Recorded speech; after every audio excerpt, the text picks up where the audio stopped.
And we are live. Wait a minute. What's happening, everybody?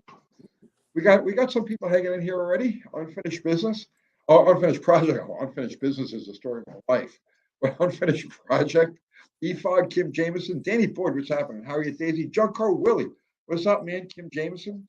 Um, I don't mean to interrupt. I just got a notification that Uncle Tony's Garage has a live event going on right now. are you sub to that guy? Yeah, apparently so, man. Yeah, it just came up as a notification. I'm like, well, that's chronicle. You're a high IQ gentleman of class and distinction, obviously. Clearly, culture. Russell Finch, William Cavanaugh, what's happening? Does nothing special. Ford LTD, Drip Listeners. We've got a lot of our regulars. I see a few new faces in here. So, for you guys who don't know, Erie Eric is the guy. Okay, the Gearhead Underground. He works a lot with Ian Russell. You just got done shooting something with Ian, or building something with Ian, yeah. right? Yeah. And you've got the bubble car. He's famous for his bubble car. Of all, I thought it was my dance moves, but no, it's really the bubble top. Yeah. I don't know how to explain that.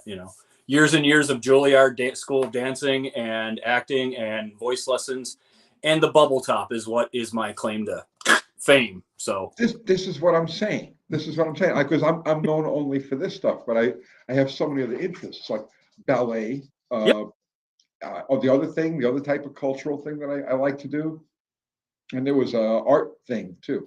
But yeah, this is what I'm known for. Yeah, whatever. Oh, we got Unity Motorsports Garage. Andy, what's happening? Hello, Mr. Andy. Andy's the guy that we raced 2 weeks ago. Did you see that? Yes. Casper. Did see that. That thing's gonna be right up your alley, man. That's yeah. It was a spanking. No, I'm kidding. No, don't say that. It was a nail biter at the end. Oh yeah, no, it was a good race, and you guys did really good. And it had to be a really fun experience, and it came across as a really fun experience. So I hope you guys had as much fun as us or fans did watching that go down. So way to go. Oh, we did. It was a blast. It was actually probably one of the most enjoyable races I've ever had. And it's just because we're on kind of the same page. We kind of see things the same way. Like we're not out for blood, but we are out for blood. If that makes any sense. Yes, absolutely. And we're friends. So it's like, and we had some pretty steep stakes in the thing. So it had a lot of elements about it that really came off that made it cool. That works really well then. Cool, rock and roll. So what have you been up to with Ian? Well, I got to go out and hang out in the desert with my buddy again. We built a beach bomber kind of type deal thing to go carry surfboards, go to the beach. It was a little VW Squareback. It was yellow. Looks like Velveeta cheese with wheels. It was a weird thing, and I'm going to try to say this as quick as I can without rambling, because I'm known to talk a lot. It's just motor mouth thing. I don't know. I don't think anybody's got any place to go right now. Otherwise, it wouldn't be on here. So go ahead and ramble. Fuck, y'all get to listen. So, the first time I went out there to work with him, we did Space Junkie 2.0. Okay, his bubble top, and that was it's a known car. It's a bad car, bad donkey car. It's cool as all get out. There are none cooler except mine, maybe. Cooler. I would take your car over Space Junkie, but Space Junkie is definitely more elaborate. Yes, yeah. And yours is like over the top elaborate. But go ahead. They work well together. They're friends, But okay. So I did that, and then we went out and we did the trike, the Blue Demon trike, and so at this point now I in the mindset of I go out there and I build the absolute baddest thing on wheels I could think of, and that we can do together. And this time it was a curveball. It was a greasy curveball, a greasy curve fastball at this one. How so? The car itself was not cool. I know there's guys out there that like squareback Volkswagens, okay? And I am a fan when they're lowered in certain ways, but the thing it wasn't lowered or anything yet. It was just a basic yellow banana car. Okay. And you have to like switch up. The mindset was, I get out there. Let me say this. It's easier to take a cool car and make it cooler. Yes. It is a challenge to take something that is so metropolitan, just basic, generic, whatever, it's an automobile, and make it cool and do something different that nobody else has done before in a week's time. That is the challenge. That's the hard part. And it was a huge challenge. And I actually thanked Ian and thanked his producer, Brooks, because I went out there with the mindset, build the baddest thing again. You know, we're going out there again. It's got to be the baddest, most wickedest thing on wheels. And it didn't have to be. It simply had to be a beach bug or a beach bomb thing that we could load surfboards in. So open air, no real posts, and just go beat around on the beach with it and carry surfboards, carry your lunch and your junk and go surfing. So it was a huge change and a huge, like, I had to do a complete 360 within a day of being there and looking at it going, oh God, what the heck are we going to do with this thing? So it was a challenge that needed to happen in my mindset, and I enjoyed it very fully. And it changed my mind in an instant that, like, not everything has to be the absolute baddest. Sometimes things just have to exist. I agree completely. So I really enjoyed this one. At first, I was like, oh God, why am I being brought out to work on a VW wagon? I was like, guys, this is like a waste of your money. I mean, I'm here. I'll do my, song and dance thing, but this is kind of why. And then as I got into it and as days progressed, I realized this is a really hard challenge to do. And I challenge anyone to take something that's a boring, like nothing car and try to do something cool with it. Because like I said, it's easier to take a cool car and make it cooler. You take something ugly and fugly and make it cool. Now you got something. Have you not seen Bottle Rocket? Yeah. I mean, a four-door coronet, not exactly known as cool, but No. they start to become cool when they'll hike the front wheels. But it's got that Bottle Rocket's got it's got its own presence. This yellow little Volkswagen had zero presence other than, oh, you're here. Okay. But the point is to take something that isn't perceived as cool and making it cool. There's a lot of satisfaction in that. But like what you're saying, okay, so you come from the custom world. I come from the drag racing world, right? Yeah. And I had that same realization really kind of like when I first started this channel. Because in my mind, if you're going to build something that's fast, it has to be way over the top. It's got to be Coops de Nitro, or it's got to be insane. It's got to be absolutely. I understand. Right. I come from Top Fuel dragsters and fuel altereds and funny cars and stuff. So when I started this channel, I realized you don't have a car doesn't have to be the end all be all of speed to be fun fast.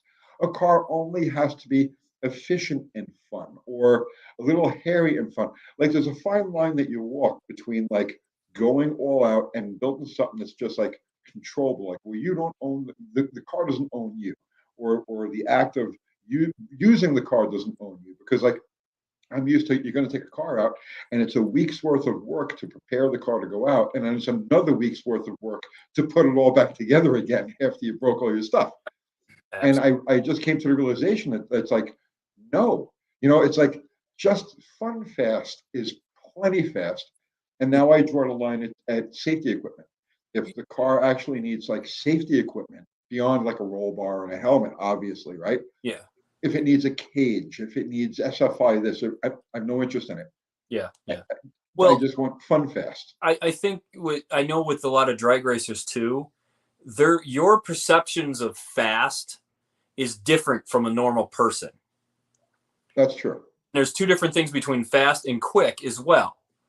But I know that with drag racers, especially when you get into Top Fuel and you get into the big stuff, fast to them is slow. Where me or a regular person, I'm not regular, but a step below my point or my plateau or wherever I'm at in this marble, it's fast to me, but it's slow to drag racers. It's slow to you guys. And I understand that concept or that behavior and that mentality of it, it's not. I can explain to you. It's not the fast part of it really. It's like it's the challenge of the machine to create something. Okay, so the old saying is it's more fun to go fast in a slow car than slow in a fast car, right? Yeah, yeah, okay. So slow in a fast car could be, let's say, a tenth of a second if you're in the 5 second zone, quarter mile, right, or 4 second zone. 500ths is slow, Okay. right? Is a difference. Yeah. So to take a car that should run, let's say, the 17s and make it run in the 11s or the 10s is far more satisfying overall than to take something that's insanely fast to begin with and try to make it just that little razor's edge of insanely even more fast, Oh my which God. just square roots everything: the cost, the effort, the time, the agita, the breakage. But I'm getting back to what you were saying about the custom.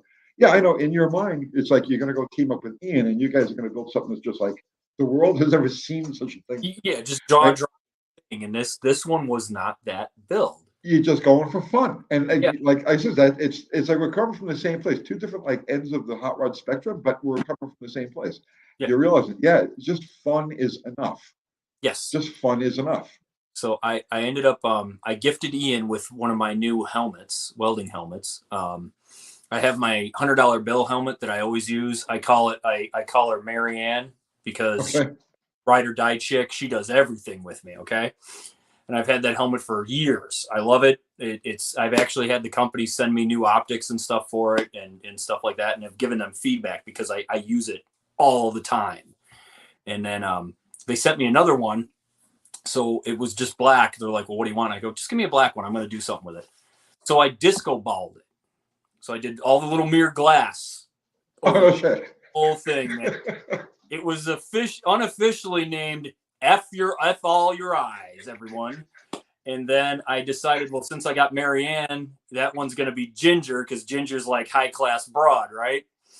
So, So wait a minute. You have a mirrored welding helmet. yeah, well, actually, I gifted it to Ian before I left. So now Ian has my disco ball mirrored welding helmet. But I'm going to do another one because it's just too much fun. But then Ian had it stolen from him by Brooks, his producer, is like, I need to film this more in the dark, and because they had like me welding with it, and they shut the lights off in the shop, and they're like, I'm welding, I got my head moving, and it shot light everywhere. I was So, gonna say, it must look like your head explodes every time you hit the trigger. oh yeah, everyone else is just it's like Raiders of the Lost Ark where they open the Grail, and yeah, everybody just melts their faces off. It's awesome. Dude, I need that. I Make need one. that. It's a thing. Yeah, I got to make me one, so I'll do two at a time, I guess. But yeah, I gifted it to Ian, and then, like I said, Brooks ended up. He's like, I need to steal this and do some filming with it. I'm like, it's not mine anymore. Have fun. I don't know what to tell you, but yeah. No, So, no, I need one of those. all right, excellent. Well, you got to come up with a name for it. They all need weird names. Like, actually, I have some helmets sitting here. These are we call these party hates or party hats. So these are copies of obviously surfer helmets or Ed Ross surfer helmets or certain infantry helmets for Right. certain war that was around, back in the 40s. But this is my wife's. This one is actually named as Pink Eye. Okay. Okay.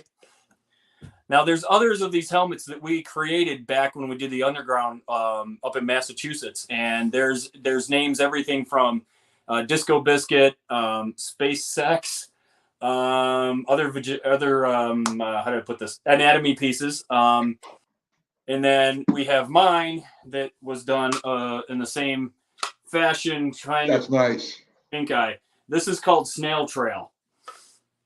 That's nice. Reasons. But I just got used to making a lot of helmets and a lot of different things. I don't know why. I do have kind of a head of hair. I'm starting to, kind of lose a little bit on the sides here, but I just got into weird things on my head, or I don't know why, but yeah, the Disco Biscuit helmet kind of, apparently I struck a nerve with a lot of people with that one, so I may have to make another one for me just to have, but I'll do two because you need one. Dude, that's some serious merch possibilities. Yeah, I guess. I mean, for me. For me, that's the fun stuff. It's nothing, anything. I don't take it that serious. It's just fun, you know. As it should be. But I see. I wish I had that talent and that eye for that sort of thing because I would love to create things like that. I just don't have it. Eat crayons. Crayola are the best. The 24 pack, that's where it's at. The Eat red crayons. crayons. This is how this stuff happens.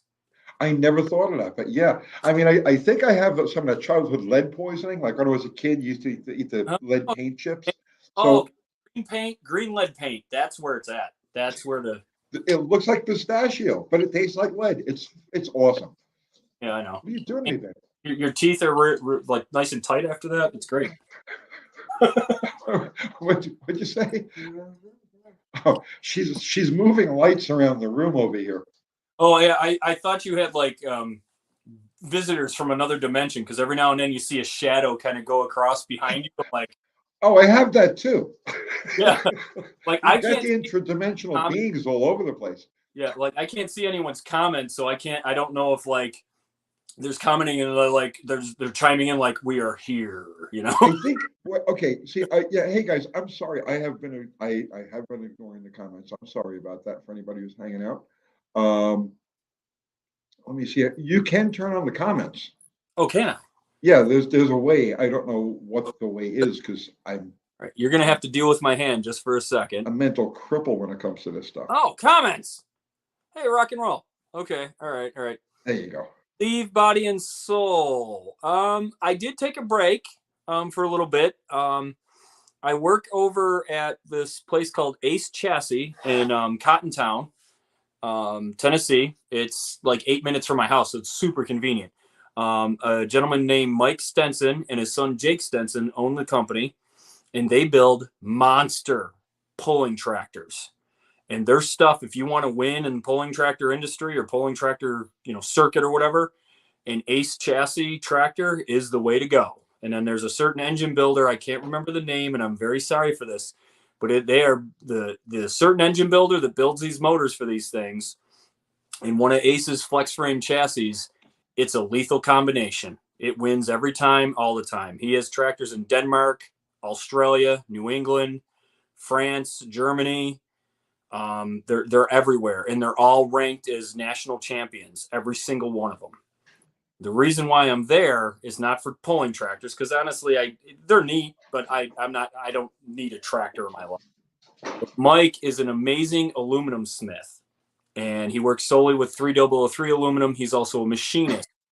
And whereas I'm a hot rodder and a customizer, that kind of a tape measure to me, I use, but not to the extent that these guys do. And these guys, they're helping me develop more of my aluminum game and panel development. And actually, a lot of it you can only weld in certain areas and certain places on like on the crowns of radiuses and things. And with aluminum, because every 12-inch of weld in aluminum on 3003, you're talking at least 20 minutes of planishing and grinding or sanding to smooth that weld out and put it back to shape. So you have a finished panel that you can't see the weld anymore. So I wanted to up that skill to work with aluminum, because ultimately I want to build an aluminum body, a streamliner that I kind of started that I'm going to first do in fiberglass, and then I want to convert it to aluminum. Land speed car? Yep, I'm going to Bonneville at some point. Somebody just asked me night before last, was it? Mm-hmm. I've been hanging around the house. I did a live on Thursday night, which I don't usually do. We're doing this one tonight because I'm basically crippled, so I've just been online a lot. And somebody the other night, Thursday night, asked me if I would ever want to get involved in a land speed car. Mm-hmm. And I was like, not really, because I don't have access to that sort of thing, but I would love to work on one. Yeah. You know what I mean? Like, so notice if somebody had a land speed car and they said, "Hey, Tom, you want to get involved in this and involved in that?" I'd be like all over it. I just can't build one myself because never happened. I'm going to do the body. I can do the chassis. I was told repeatedly, do not buy any safety equipment until you are 100% ready to go. Yeah, because it all has expiration dates. The economics of doing this, usually when you watch Bonneville Speed Week or stuff out like that, a lot of these drivers, they're old, they're gray haired because it takes years to develop a car to go. And not only that, just the safety equipment alone to be able to go estimated mile per hour as to what you think you're going to do. My bracket that I'm kind of in, or class, I shit you not, it's $12,000 worth of safety equipment that I have. Well, I was just going to say, the last year that not, I was in, not, last year that I was partners in a top fuel car, which was 99, yeah, 98 or 99, I don't remember. yeah, Our bill just for SFI stuff, yep, okay, for the okay, season. So now this, to be fair, now this included shipping and all of the other stuff, was $6,500. $6,500 before you can, and it's all just good for that season. yep, And if you have any sort of upset, like for instance, a clutch can, right? yep, I mean, we it's so common for a chunk of clutch disc to come off and ding the can. And it's like you don't think anything of it because for years everybody raced with a little ding here and a little ding there. As soon as a tech inspector would like see something like that, mm-hmm, they black flag you. And then there was one race where we actually had to borrow a clutch can from, I think it was Doug Herbert, yeah, and make it fit our car because the tech inspector, we had a fresh SFI sticker on the can, but it had a little tiny ding in it mm-hmm, from a disc that had come apart that we couldn't run at that event.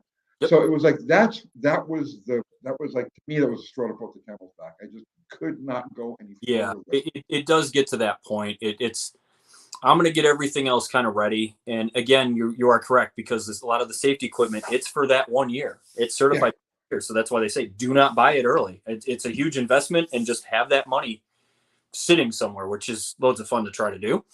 But Well, the big problem is building a chassis in anticipation of whatever rule changes might come along. Because well, there's that we as would well. have to upgrade and change parts on the chassis every year. Yes, there's some of it, like, how do I put this? A lot of it is kind of a gamble, but I was fortunate to get in contact with certain gentlemen that do the Speed Week very often and are kind of in the category that I want to be in. And they kind of said, look, this stuff is not, certain things are not going to change in the next couple of years, barring some major disaster that somebody has. And they come down and go, okay, none of this anymore. So some of the stuff I can go and continue and not have to worry, knock on wood, for the most part. But some of the things towards the end, I'm going to have to leave open until I know exactly what year I'm going to go and do this, Okay. So it's kind of, there's a lot of hurry up and wait, but that's, Well, what class? How fast? I'm going for 200 miles an hour. That's it. That's it for right That now. seems pretty easy. It is. No, I mean, I understand. I know, I get it. It's not when you take something, you take a bunch of tubing from the floor, you build a body that is aerodynamically supposed to be correct, but Jocko Johnson and Don Garlitz had a huge issue with this style of body. I talked to a couple other people and we figured out a couple ways to fix it. Well, now, wait a second now. See, now I studied that body. I studied that car. I studied all of the cause and effects that happened Yep. with that car. So the Jocko liner, he didn't have any, the Jocko liner itself had no problems on gasoline. Well, yeah, it was when he went to nitromethane when he first broke the first 148 miles an hour or something like that, or 184 miles an hour. It was unheard of. But that blown nitro or blown Hemi was screamed. That stretched that rubber band to the fullest extent. What happened with that body was, the original body was fiberglass. When they came time to do the magazine article for that car that broke a record, the body was already destroyed because the second pass, the downforce on the body was so great it fractured all the mounts. Okay. So when they actually came to photograph the car, all they photographed was the chassis. The body was already done, and he was already in the middle of making the aluminum body, which became the Moonliner, which still exists. And then he went to a different frame and all that other fun stuff. He used a bus axle, and he went to an Allison engine in the back and everything. And I don't know how long that car was campaigned for. Nobody can give me a straight answer. But then when he went into with Garlitz, they had an issue with the car raising. The body that he built for Garlitz, it kept lifting. And Garlitz blamed Jocko's body, and Jocko blamed Garlitz's chassis because he knows that Garlitz's chassis were known to take flight. Just the thing. The lift on that car was, I said, and I talked to Garlitz about this years ago. The lift on the basic aerodynamics on a car weren't that bad. The problem was it was too swoopy. See, at the time, this is like 1973. At the time, drag racers, fuel racers weren't aware of the load sensitivity of nitro. So, in other words, at the time, they were just getting into overdrive pumps and they were just getting into tighter gear ratios. So, in other words, they were going from let's say 488, 456 gears down to the 390 range, and finding that if they brought the gear ratio back and gave it more pump, the car would go faster because a typical dragster of the day was very unaerodynamic, and a funny car was absolutely unaerodynamic. They pushed a lot of wind, but did create downforce. Jocko's body was so slick that what happened was when you took a contemporary top fuel combination with an overdrive pump, like a 1200 pump, 15 or 20 over, which was the hot setup of the day, and you put it in the car that didn't push any wind, it would go about 300 feet, 400 feet, and start dropping cylinders because the load wasn't there to keep the motor running. So that's why that car was as slow as it was. Okay. See, and it wasn't until probably almost 10 or a little over 10 years later that Armstrong really started dialing in on that, load it down. And that's where the second pump and the second and all that came in. But the problem with the Jocko liner was that it just didn't create enough load to keep the nitro motor lit. So it started on 8 cylinders and it would finish the one on 5. Okay, that makes sense. That was the problem with that car. Yeah. Well, I got in with a conversation with a gentleman that I love going to car shows, and at one point I brought the body, just the conduit tubing frame that I had created because you cover it in vermiculite and plaster, which is what Roth used to do to make his bubble top cars, right? So I was doing that. I kind of wrapped it in chicken wire, and I took it to a car show, and I put out a big tarp and everything, and the promoter was like, yeah, go ahead, do it. So I did a demonstration on what Roth used to do to make his bodies out of vermiculite and plaster. And I started shaping it on there, and I got like a fender done. That was about it. I wasn't going to do the whole thing because it's going to weigh a ton. But basically, you cover it in vermiculite and plaster. You let it dry to a point. You can sand it all and smooth it out with like drywall tools and cheese graters. And then you coat it with a cheap-ass latex paint. And you start wrapping it and covering it in fiberglass or Kevlar or carbon fiber or whatever you're going to do.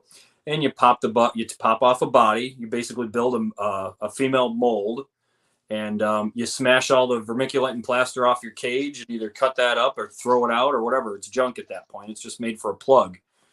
And that's kind of to start a fiberglass body. Well, I had a gentleman out there. He worked for NASA. Just showed up looking at the thing, and we got into talking. He goes, I know where the issue is automatically. And he showed me a picture of a Chappelle race car. They had fans to keep the the downforce. Right, exactly. The car was banned after the first season. They're like, no, this is too unfair because he had these monster fans running off a 2-cycle motorcycle engine. Motorcycle engine. Little Yamaha motor. Car down so low to the ground it would shoot sparks when it ran around corners. But it was a vile thing. And I'm like, oh, that's badass. And I'm like, well, I don't know if I can do fans. But he goes, you could do that. Or, he goes, these 2 big flat areas in the top of the body behind the canopy. He goes, if you were to do inlets and smooth them out and shape them like they were the size of 2 bowling balls, just straight through the body to the backside to outside where the body on the Jocko liner, kind of kicks up. Okay. The bottom side here, if you ran 2 openings through there, through next to the canopy and down and duct work it like not just duct work, but like aluminum work tunnels, smooth as can be out to the back. He goes, that would create enough downforce to keep the ass end on the ground. In the front, he goes, the way you got it pitched and everything, that downforce in the front is perfect. This car would stick to whatever. He goes, the faster you go, it would just suck to the ground. I'm like, so that's your plan for a land speed car, Jocko liner. Kind of clone. Yeah, I really like Jocko. I read an article on him. I just found him by accident. And it was actually a letter, an open letter he wrote to Don Garlitz in Hot Rod Magazine when Don Garlitz was trying to get him inducted into the NHRA Hall of Fame. And Garlitz or Jocko basically went on there and said, I don't need your trophies. I don't need your BS. Leave me the I saw that. I saw that. piss off. And I love that. I love that attitude. Like, he didn't need any of that accolades. He's like, I'm doing my own thing, and it's not what you guys are doing, and just go away. Right. And I respected that so much. I was like, damn. So I had to know everything about this guy.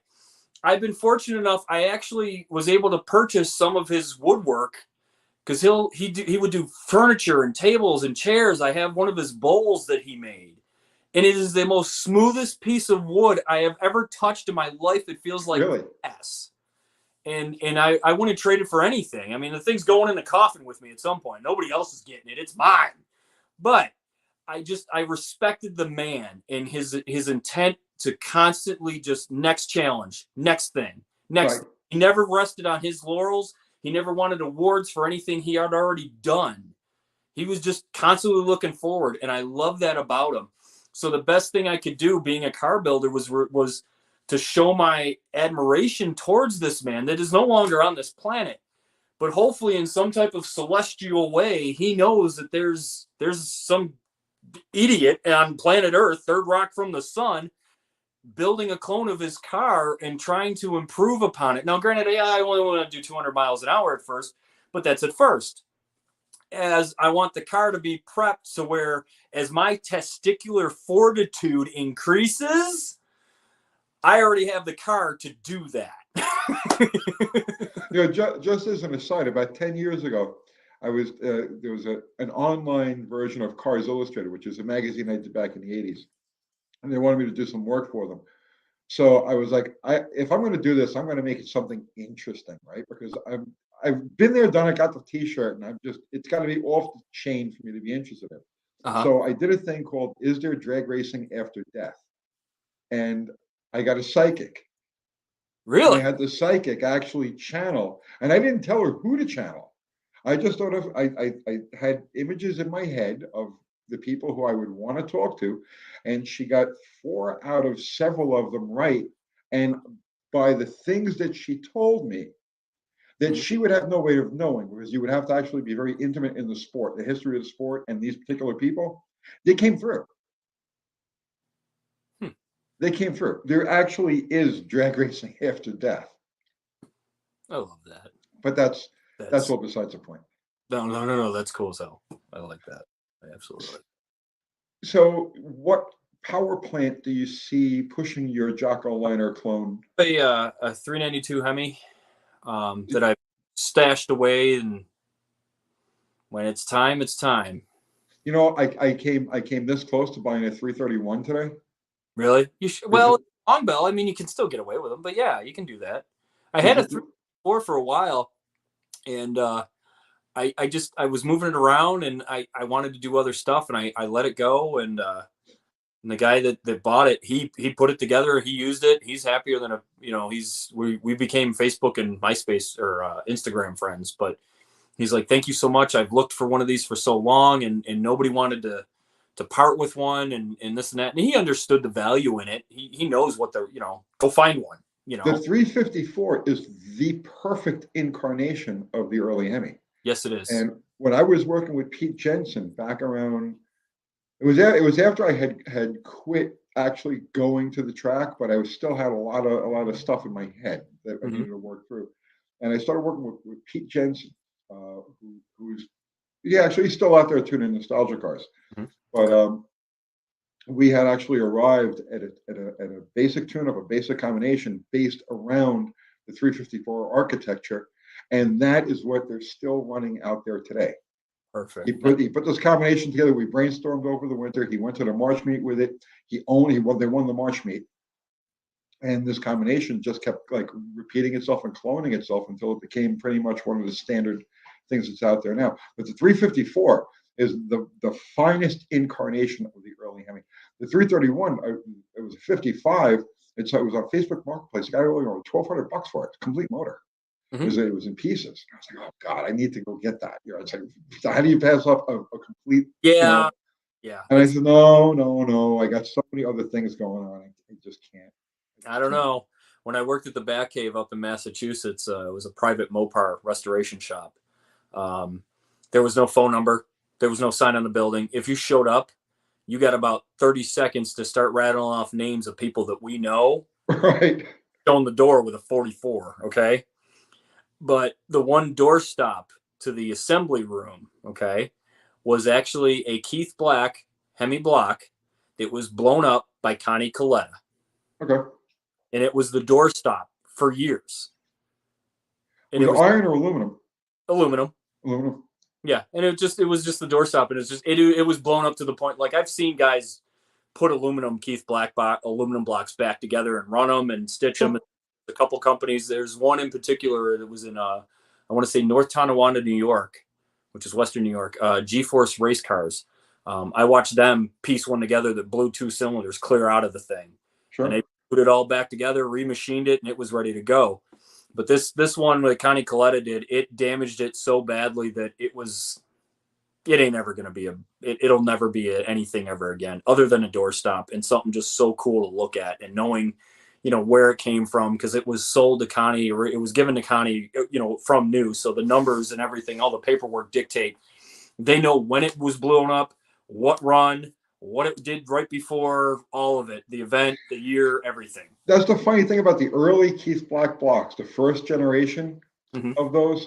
People knew, like, you knew your number, your block's number, and you knew who it came from. And like we ran number, oh God, now see, this is 30 years later, so I don't know.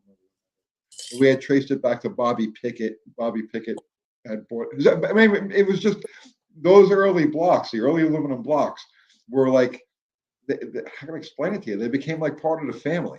Probably because they were repairable like that. So you started to bond with them. Like, you can't really bond with an iron motor because boom, sweep it up and it's gone. But the aluminum one keeps coming back for more, so you start to bond with it. And they will have the little idiosyncrasies.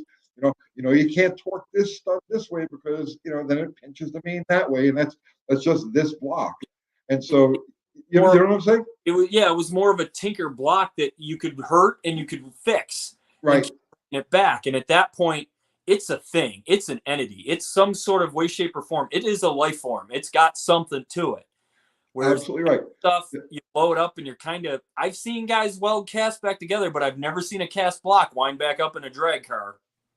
No, well, the cast blocks would break up the mains. It would crack up the main, the 1 o'clock, the 1 o'clock position. Yeah. The number 2 and the number 3 saddle, and that was it. They're just done.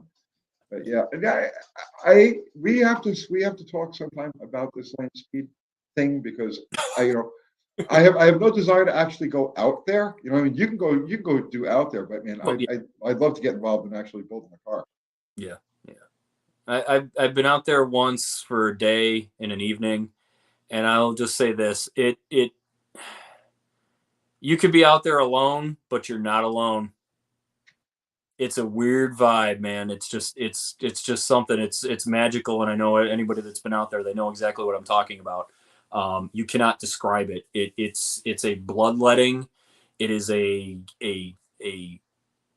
out of body experience. Yeah, well, it's an area that's had so much energy dumped into it. I mean, it's first it had all. I mean, so you get into a little woo stuff, right? But it had the water energy for how many hundreds of millions of years. That's gone, and now it's got the power energy in it, and it's got the human energy in it, and it's a zone that just becomes a highly concentrated area.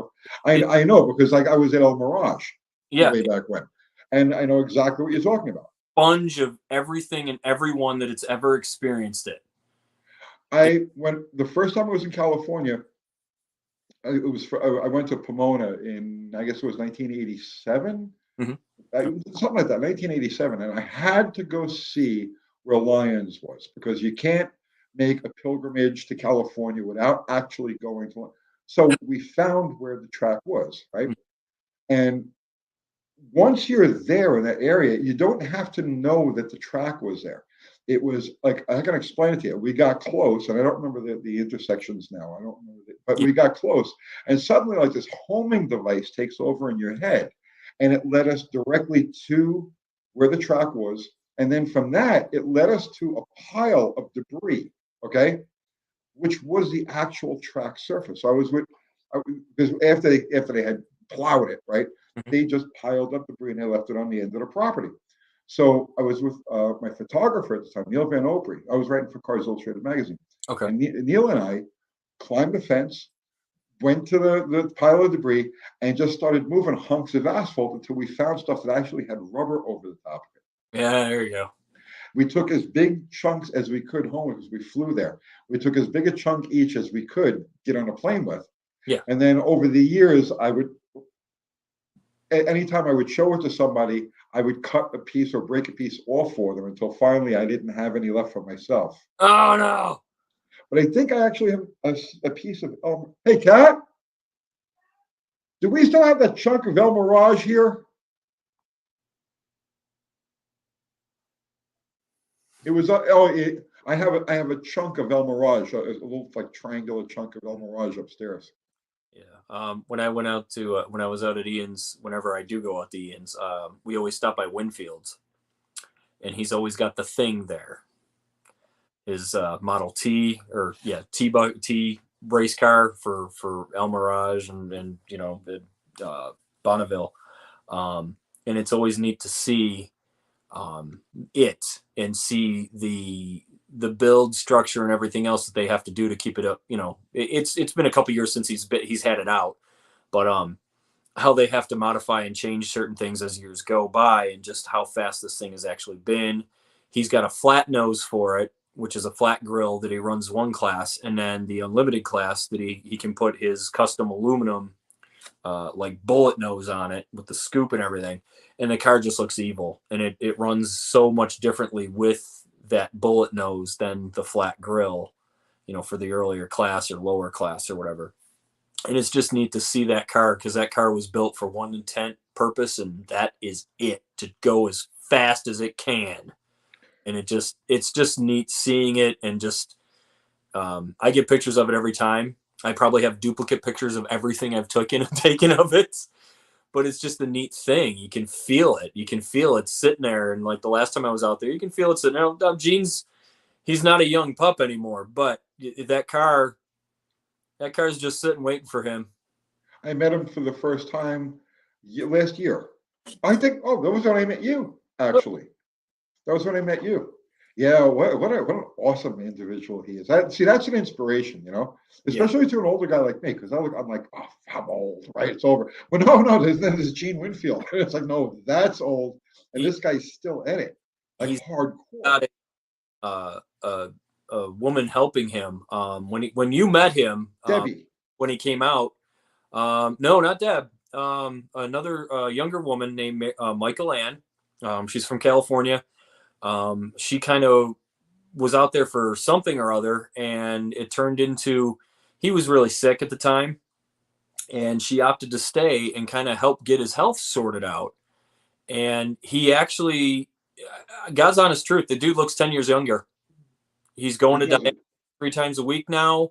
He's taking all his medication. She kind of got him off some of the bad food habits that he was doing, and just because he was in bed when he first met her, and he's like, I'm probably not going to make it much longer. And she How old is he now?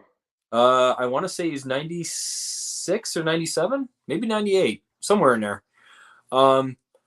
But he looks really good. When I was out there, me and Ian and Ian's wife Jamie stopped out for like the final day of the. He was doing a metalworking shop class at his shop, and he had been up 14-hour days for 3 days, showing everybody everything he's got.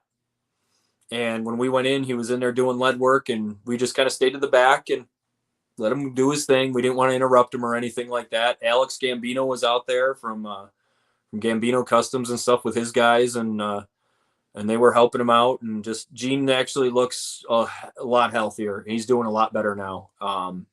It was a little give or take at one point, especially when he was out in Tennessee, when we met, when you met him and stuff. And it's just nice to see that he's healthy and really doing what he wants to do again. It was an honor just to be in his presence. Oh, I mean, yeah, that dude is, he is the epitome of just cool. He don't sweat nothing. and rightfully so. He's been And here. that's why he's made it to this age. Oh yeah, And I mean he's been here longer than most of us, if any of it, if all of us. And it just I can't explain Winfield, man. He's Walt Disney. He's Ed Roth. He's every customizer that there was wrapped up in one little tight package, and like he's here to party. It's crazy, you know. hey, guys, we've been ignoring our audience because So, it tends to happen. But if you guys have any, oh, Bill Hines, yeah, man, he was Zero saying Bill Hines. oh He yeah, was another one I would have loved to have met. I did get to meet him when I first went out to do Space Junkie with Ian. We brought a Diora clone that Ian had built in a previous episode out to Winfield's for his annual yearly party. And it just so happened to be that week, the one weekend that I was out there. Well, Hines was there, and they had him. It was near the end. I want to say it was 2015. Yeah, I think it was 2015 or 16 that I was out there. And we got into talking, and I was able to show him pictures of the Iron Lung, and we had it blown up on a laptop, and he was checking it out and everything. He's like, "You make this?" I said, "Yes, sir." And he goes, he just kind of we had a good half-hour conversation or so, and he just man, a few words, but words that were like big railroad spikes going in, man. And it was really cool. And near the end of it, he grabbed one of Gene's assistants at the time. And he goes, "Hey!" Pulls a cigar out of his mouth. It wasn't lit. He would gnaw on him. He'd be like, "Hey, you, come here." He goes, "Your boss still got some of my old stickers in there? In that museum of his?" And guy's like, I think so. I don't know. He's like, "Well, get looking."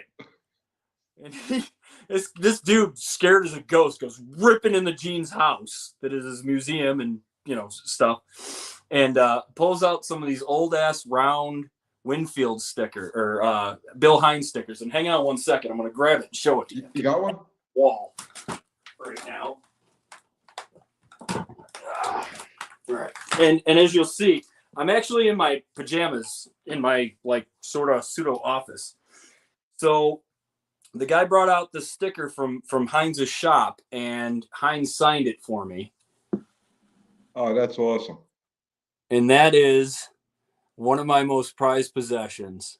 That's awesome. Yeah.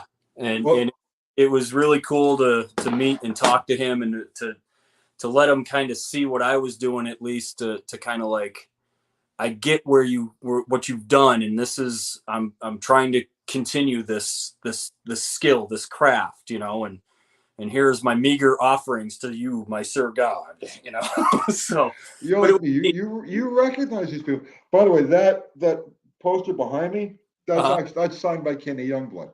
Oh, no shit. That's cool. Sorry. Don't swear, don't do drugs, kids. But so like I said, we've kind of been ignoring you, and I'm so sorry about that. But it's just the kind of thing that happens when, we need to do more stuff like this, because you and I could go like for hours. You realize we've been on this for 48 minutes, almost 50 minutes. Oh, really? Yeah.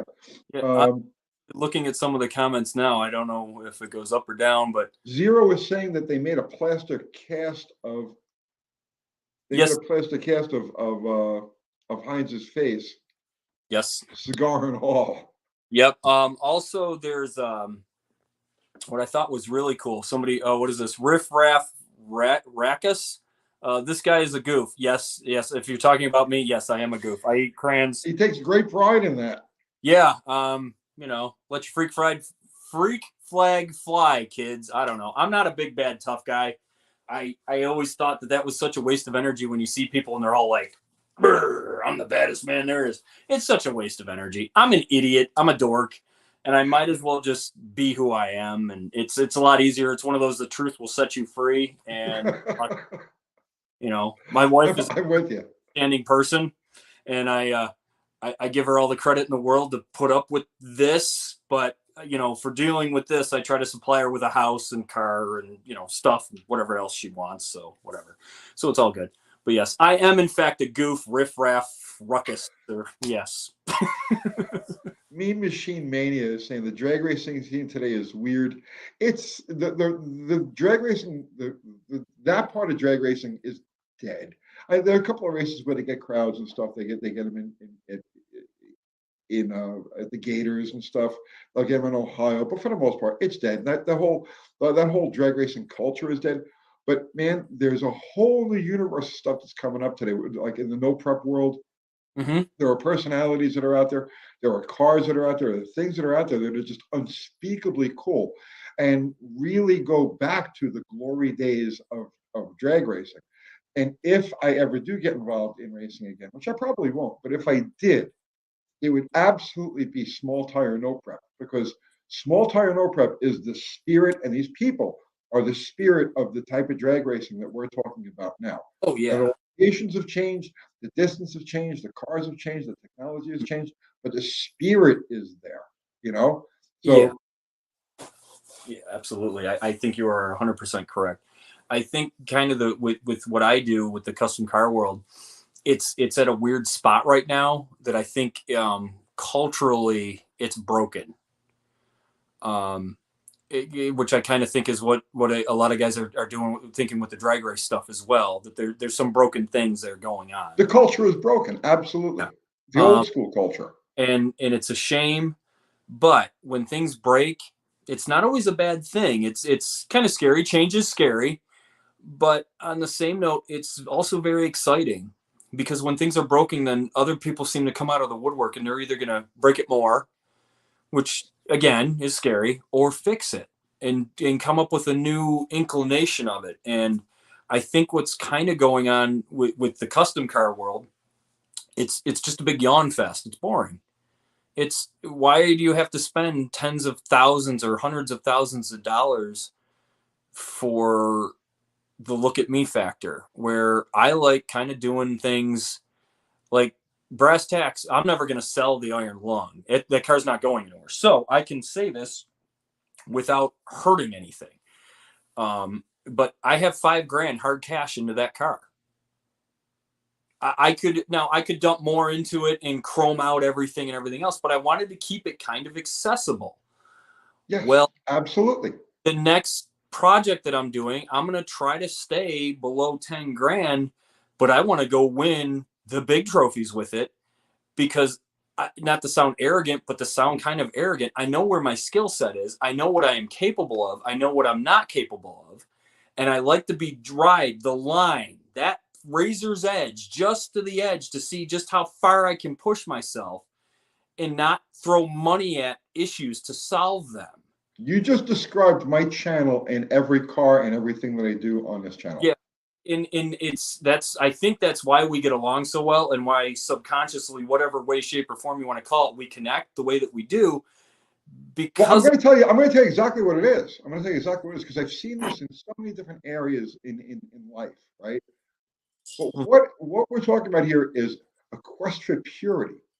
Okay, everything starts out pure, right? Whether it's hot rodding or music or movies or anything cultural, right?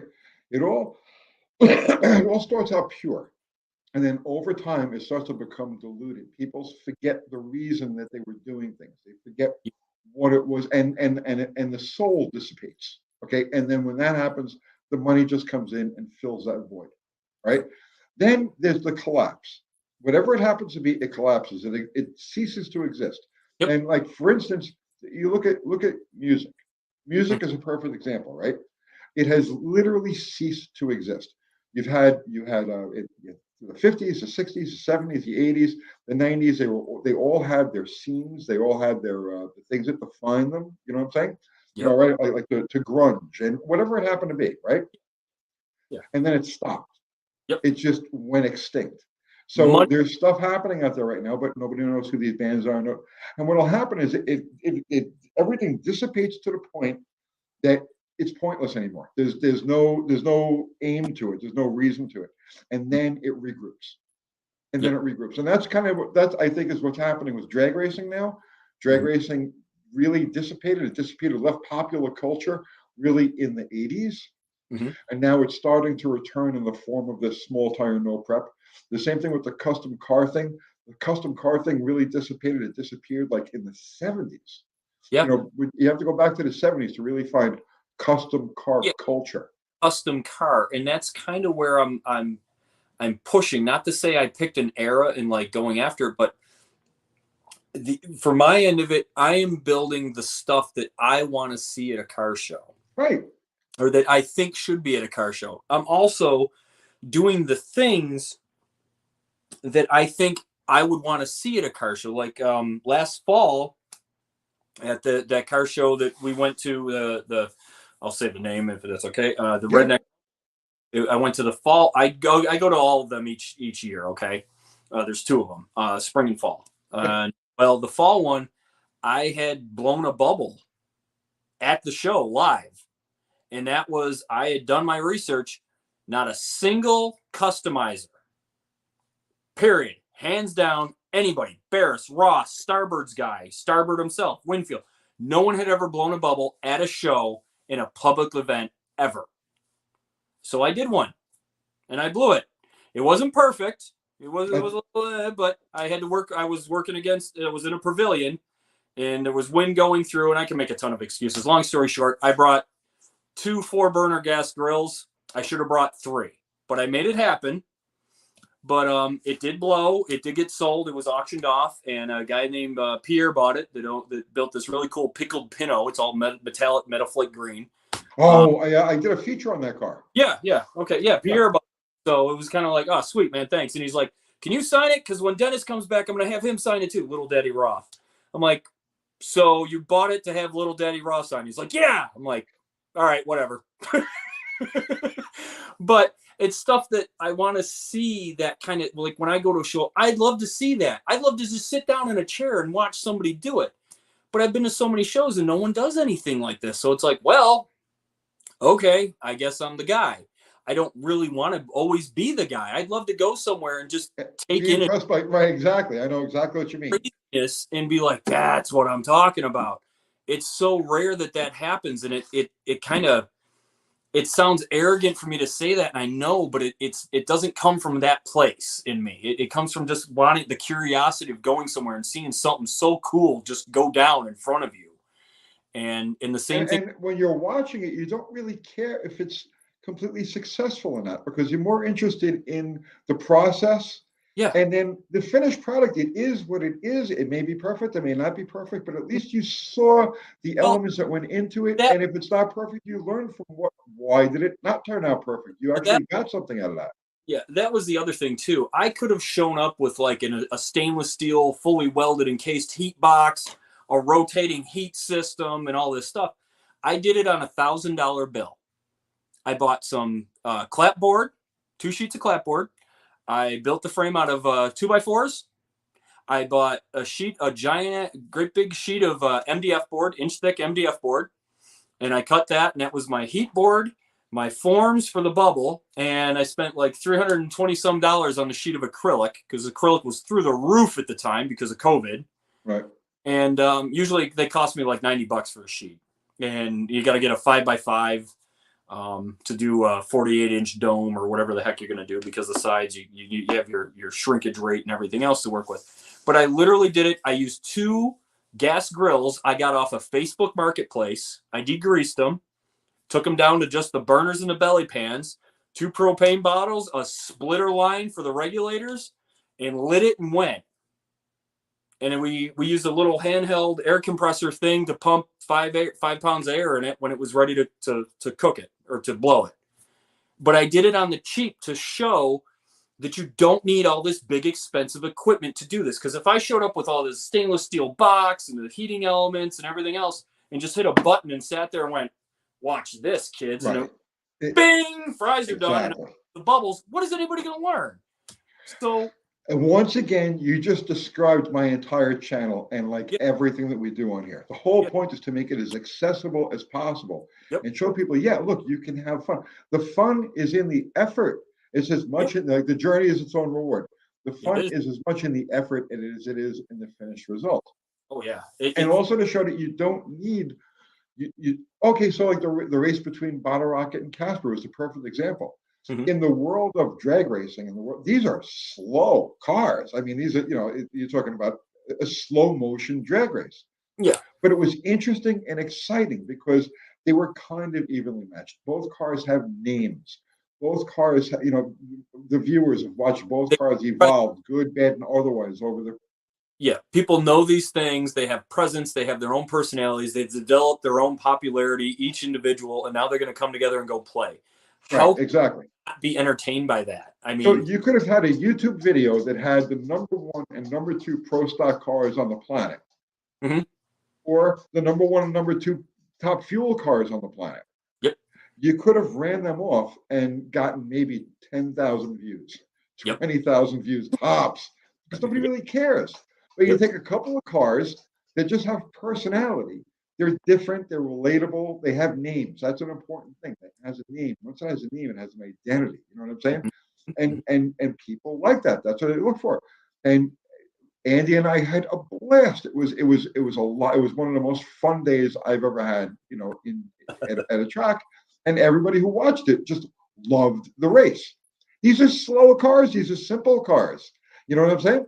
Yeah, But it's purity. It's about the purity. yeah, that's cool. Quest for purity. What do You, you guys? We got a couple hundred people hanging out here, oh, and gee. we've been ignoring them again. All So, right. Yeah. guys, listen. While we're here, right? The Gearhead Underground. So if you're not subbed to Eric's channel, go over there and sub now. The Gearhead Underground. And you've mostly been doing like shorts and stuff lately, right? Yeah, I've been kind of trying to get stuff accomplished, but my life is a little busy currently. But we're gonna do more videos. I'm gonna do some more filming tomorrow. I'm gonna do a lot of how-to videos. What's going on is my son last December was in a very bad car accident. He's 16. He had a little S10 Extreme, little extended cab Extreme, and he rolled it 3 times. Destroyed his knee. He had to go through surgery. He was in a hospital for about a week. He punctured his lung, bruised both lungs, broke ribs.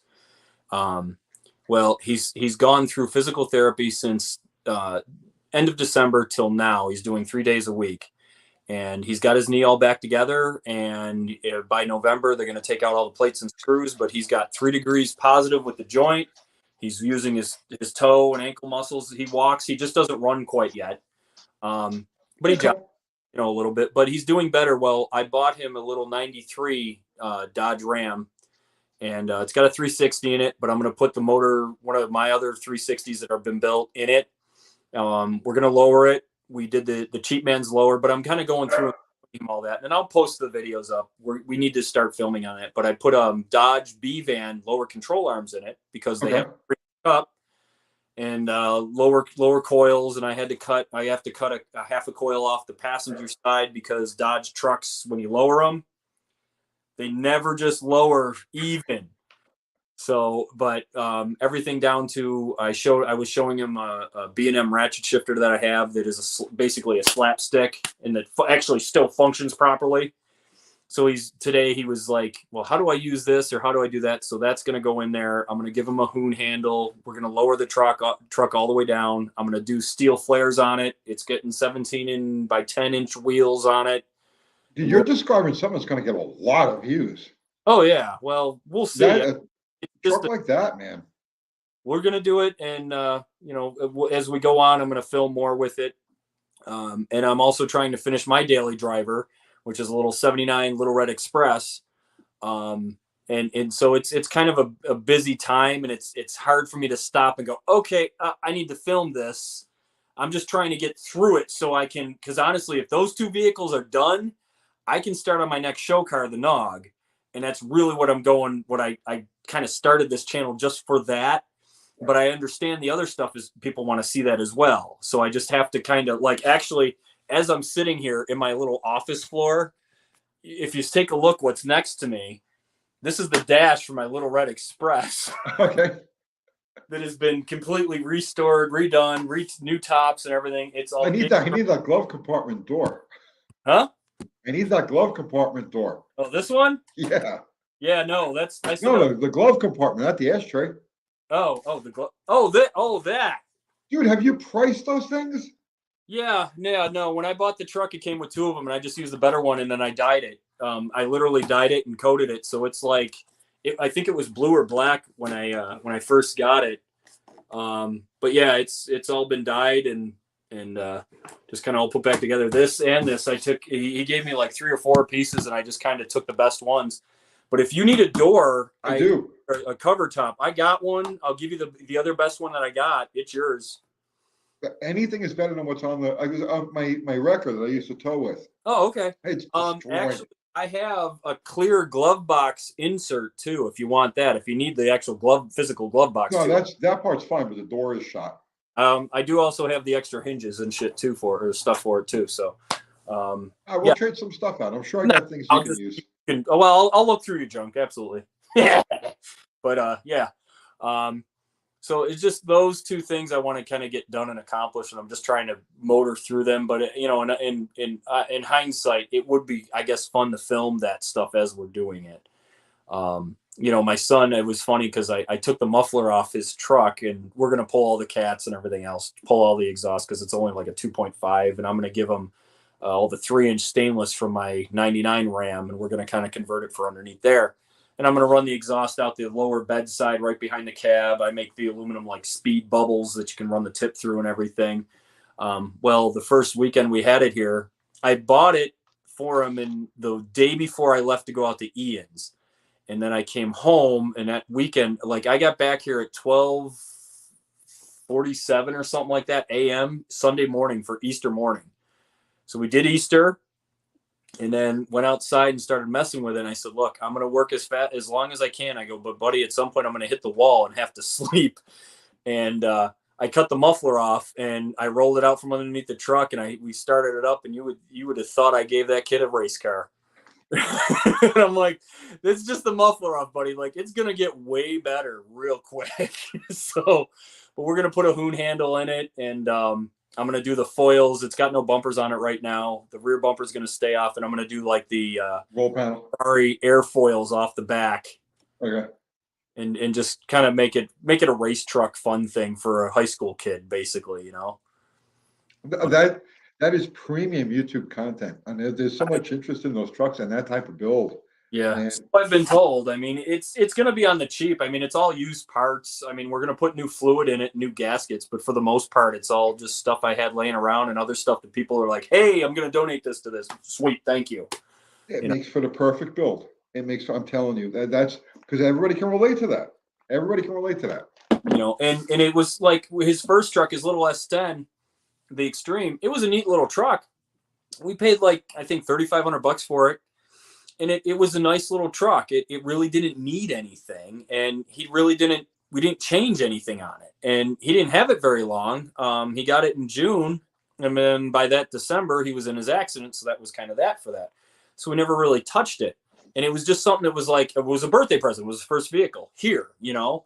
This one, as per his mother, I have to put a cage in it too. So, and it's getting harnesses. I got harnesses. We pulled the bench. We put racing seats in it with the harness recesses and everything in it. And I was originally just going to do a rear hoop and the door bars and then just tie it into the cowl. And I realized I had a roof hoop. So it's getting the rear hoop, the roof hoop, 8 pillar bars, then door bars. It'll be a full cage inside this. Cage by the time, yeah. Yeah, because apparently my son is Crash Bandicoot and likes to roll over things end over end. So hopefully this truck he won't be able to. It's going to sit really low, and he, you know, if he rolls it, I don't know. But at this point, what's kind of nice with it is he has a stake in it, and like he has to now. This is the second one, so it's not just being given to him. He's got to build it, right? And has to go through and do that. You know, is where a lot of people today. It's a Walmart society. It's a disposable society. Hey, my parents bought me this. Now I can just use it. He doesn't have much stake in it. This one, we have to chisel it out of the rough. Yeah, no, he'll love it. A lot of questions, and I'm kind of shocked because when he was little, he was all about the hot rods. Like I had so many cars and everything, you know, all the time, and people showing up with really cool stuff. I had guys from the Army Reserve in New York. They'd stop by my house and ask me to weld a trailer thing or something, and they'd have like a twin 50 cal machine gun on this trailer and a Humvee pulling it. And they just show up in front of my house and be like, hey, man, can you weld this up. Oh yeah, and can you make these handlebars for my Harley? I'm like, sure, yeah.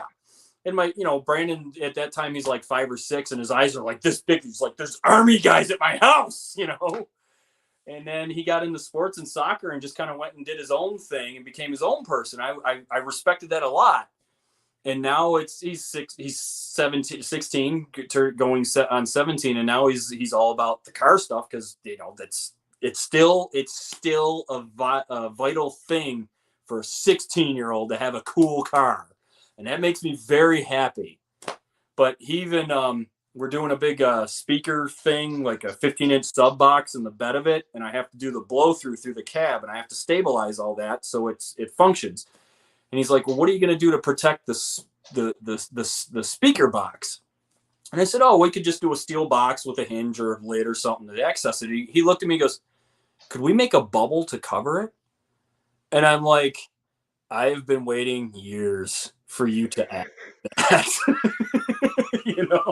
So I'm all for it. And while he's interested, I'm going to try to shove as much information into that cranium of his as much as I can. That's awesome.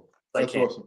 My kids could care less about cars. They grew up like when mine were little, when I was 5, 6 years old. Mm-hmm. Like drag racing was everywhere. It was all the time. We had the fuel car in the garage. There's always stuff happening, and they just completely oblivious to it all.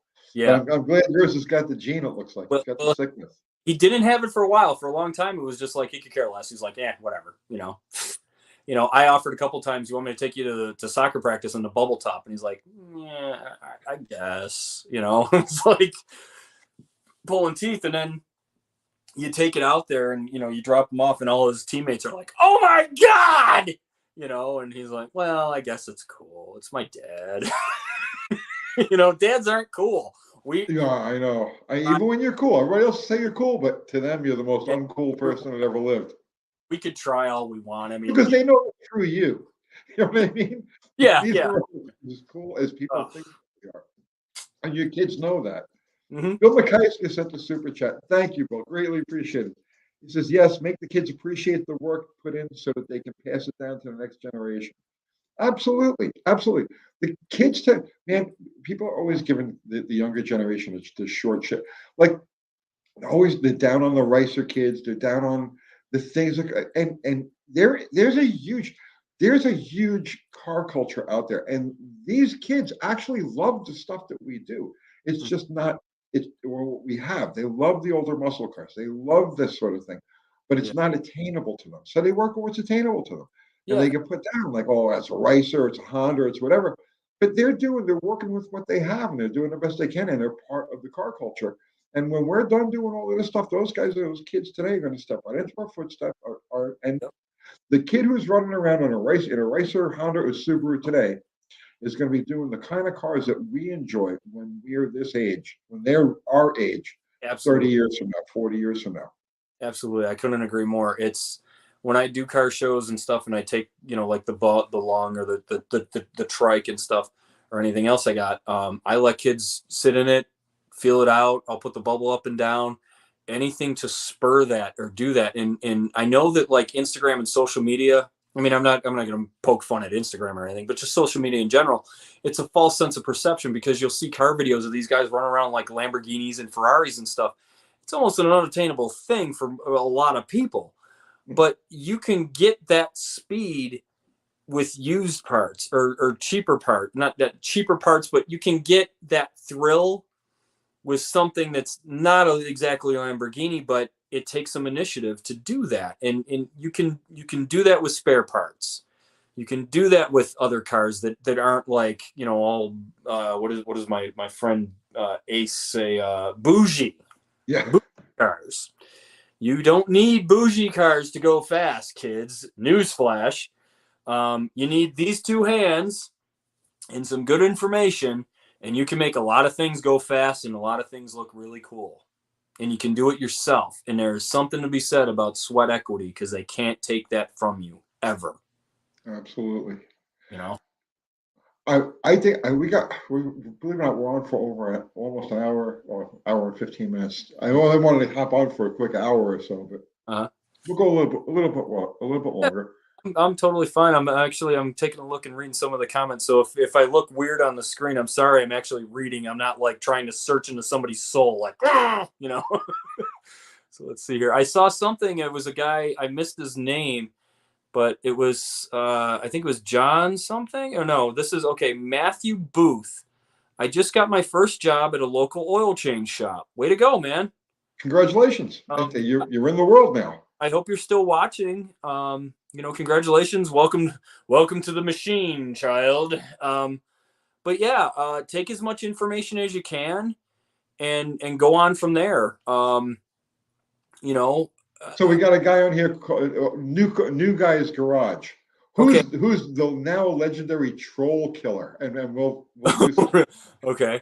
I'll fill you in on all that tomorrow, but he's going to be doing a lot live tomorrow night before our live. I'm going to jump on there with him. But so Matthew, there's a channel, New Guy's Garage. There's a channel that you could tune into, and you're new, he's new, everybody's new, right? And we all come up together. That's the goal here. That's my goal. That's Eric's goal, is to try to bring up anybody who wants to be brought up by us. You know what I mean? Yep. Yeah. I couldn't agree more. Yeah. New Guy's Garage, changing oil was my second job. Laugh out loud. Yeah. I could see that. Yeah, absolutely. Yeah, Dakota's saying New Guy's Garage is definitely legendary. I'll fill you in on all. Okay. Yeah, I'll have to check it out. What is this? Cat's Garage, another bubble top in the future for Eric. No, unless I come up with something really like crazy in my head that I have to see happen. I kind of conquered it already. I don't want to be known as the bubble top guy. I'm kind of, if anything, to give up the ghost a little bit, because I'd like to see the challenge thrown down to see if somebody else wants to try to beat me at this. I want to do a mainly acrylic formed vehicle. You showed me the floor chunk. Yeah. Oh yeah. That you're going to use. Yeah. Well, that's going to go in the nog, which is mostly steel. There's going to be acrylic body panels to that, but not a full acrylic body that I can project lights through, basically through fiber optics, through using LEDs, and then I want to be able to project images on the back side of the clear body panels that you can actually watch movies or watch a scene or something on it. But mainly whatever steel is chromed or aluminum and polished, and the rest of the structure physically is formed acrylic or carbonate, or polycarbonate body panels, and have the entire thing that way.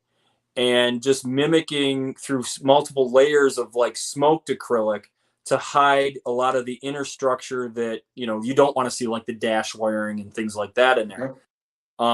That's kind of where I want to go next. And so I'm not done playing with acrylic, but in terms of like a bubbled roof, I'm kind of been there, done that. I've blown a bunch of them, and I'm kind of looking for like the next. You're not going to top the Iron Lung. That's the bottom line. Is that you can't top it with another bubble top. It's just not going to happen. Yeah. So it's just like I do still like the car. That's the reason why I still own it. I don't keep much when it comes to automotive stuff, but the Lung, it's just I kept it. I like the car. I still go in and flip on the lights in the garage at night, and I'll just walk in and be like, damn, and that car does that for me. And that car opened a lot of doors as well for me. And as much as I built that I got right, there's a lot of stuff I got wrong that I've had to go in and fix, and redo and just improve upon. A lot of understructure stuff and basic hot rod things, like the panhard bar is. It's never completely finished, but it's in its final form, and now it gets tweaked and like one of the main bolts on the panhard bar, like you use Never Sees on it's all stainless hardware underneath there. Despite how much Never Sees I used, when I went to screw that together, it got about that shy of being tight and secure, and it started to gull, and you can't back it off unless I cut it off. And at the time, I just went, flip it, I'm done. So little things like that, it just the the way I ran, even the brake lines, all that stuff, I'm kind of happy with. But just certain things that when you do the next one, you just improve upon. It's the same with like a drag car. You do it just some way and go, okay, this stuff worked. Here's the list of what worked. Here's the list of what didn't, and let's improve upon there. But even that stuff in my mind, knowing that there's not perfection in every ounce of it, I still like the car. I like the car for what it is, the personality that it is. And I will say it's so lightweight, and it's all steel. It's not a fiberglass body. That is a steel body that I cut up a 65 T-Bird and built what was left. That thing is a rocket. I'm sure. When we did car 2 weekends ago, I had 600s on it. I converted it down to 450s, and it's so much easier to drive. It's tunable. It doesn't fall on its face. You can stuff it throttle, and even with the tunnel ram, it just goes. I had my buddy Pan Man, that is like mechanic guy kind of. He came out and we went through the carbs, jetted it right and everything, got it timed. I went around the neighborhood a couple times, and then I came around one of the last times, and I got on a straightaway and I romped it. It picked the front passenger wheel off the ground, and he's 225 or so. It turned him whiter. That's got to be great. So now we have a plan with that car. You want to tell people what we're going to do? Oh yeah. So like this weekend, I don't know if it's Sunday or Saturday, but one of them, I think it's Saturday. We're going to go terrorize downtown Broadway next Saturday. Yes, Saturday. We're going to go terrorize the downtown Broadway in Nashville with the Iron Lung. We're going to go run it around. I'm supposed to be doing a photo shoot with the car for a Copacetic magazine that's coming out of Chattanooga, Tennessee. And they want to do a shoot, and I'm kind of about photo shoots and magazines with cars. But I agreed to do this, and I figured, well, what's the coolest backdrop I could think of? And I guess that's what we're going to do. So it'll be kind of neat to kind of go down and just like scare the squares and the bridal parties and the drunk wagons or the drunk pedal wagons and run that thing around with open headers and 440 blazing. And yeah. So I'm going to get in the shotgun seat with a GoPro. Oh, perfect. So we'll get some decent. Just know this: when you sit down in that seat, you gotta, You have no idea what I've strapped my ass into over the years. I'm ready. All right. I'm ready. All right. Just know yeah. It's a fun toy. You can't drive that car with a straight face. No, you can't look at it with a straight face. It's a smile maker. The car is just awesome. Oh, I gotta straighten out my knees here. I'm sitting on the floor, just so everybody is aware. We're doing this. I am literally in my pajamas, and I was in these at about 7:00, and I was like, oh, I'm not getting dressed again. I was in the garage working, and I'm like, well, I'm not gonna take a shower and get dressed again. I'm like, I'm gonna do this thing with Uncle Tony in my PJs. So I'm wearing a tutu. Hey, rock and roll. So, Judge, man. Do you feel right? Oh yeah, always, please. Excellent. Then you can't knock it. Mean Machine Mania. Okay. Hey Erie, what are your thoughts on clean original cars being used as a base for a custom job? It's always bothered me about the custom world. And am I seeing something wrong? Now I'm with him. Okay. Let me chew on this for a second here. Okay. Yeah. Where is he? Okay. Hey Erie. Okay. What are your thoughts on that? On clean cars and original cars being used. Okay. Yes, I kind of in agreement with that. It depends on the car that you're actually going to start with. If it's something that is actually a really solid car and a really nice base, it's got good interior in it still, and it's a savable car that somebody's going to want. And I know I'm from New York, so I say car. I talk like a pirate. Arrgh! But I'm kind of the same way. I feel the same. If you're going to truly customize something, make it it has to be solid enough for you to be able to cut into. But if it's something really nice, man, move it along. Find something that somebody has discarded in the same model. some of the stuff, like I've seen guys ruin Challengers and Cudas for the sake of cutting stuff up, and it's weird. I am a customizer. I will cut up a car and I won't shed a tear. But when it comes to Mopar stuff, I am such a perfectionist and a purist. It's like, no. See, I see guys take like Model A's original stuff and they start chopping them. Yeah. Okay. And it's like, why? The There is so many. I've seen so many Model A, like solid Model A bodies and Model T bodies cut up and put on S10 chassis. Right. Stop right. Just don't do that. You're ruining a car. I mean, if you really want that body, I get it, but find something that doesn't belong to a frame anymore, and fenders and skirts and everything else that's under the sun. You're taking apart something that it's done after that. And half the time, these things that are on S10 frames, they don't get sold to anybody. They sit out and rot in the field because nobody wants the thing. And so essentially, you've ruined the car. Find something that needs metal work. Find something that's been cut up already, or something that's already been blown apart. Don't go buy. How do I put this? I can't tell you anybody what to do, but in just my own thing, I would never go buy a complete Model A and cut it up for a hot rod. See, people do it though. They do it all the time. And it's this philosophy that if you want a nice car, you have to start with a nice car. But there's nothing left of the original. I have a friend of mine who did this. I'm not going to mention his name or the type of car or the type of racing that he's doing with it, right? But he bought like the most cream puff version of this car you can imagine. Okay. And all that's left of this thing is the roof, the A-pillars, and the quarters. That's it. Every other piece of it, and this thing had a perfect interior. This guy's got a lot of money, and his philosophy was, well, I wanted a really nice car, so I started with a really nice car. And it's just, it's not, yeah. It's a crime. It's a crime. Wrong there. I mean, there are those people, and to each their own. When they hand over the money, it's their chunk of carbon to do with what they please. Yeah. But how do I put this? Guys, you're pissing off the normal car guys. It's not just that, but we have a responsibility. These things are irreplaceable artifacts of a culture that at one time ruled the world. Yeah. The most powerful industry, the most desired machines in the world, the gold standard around the world were these cars, and the ideology and the methods, everything that went into them, from the styling to the assembly practices, were all the envy of the world at the period of time that these cars were in existence. And it's like, we have a responsibility to preserve as much of that intact as possible.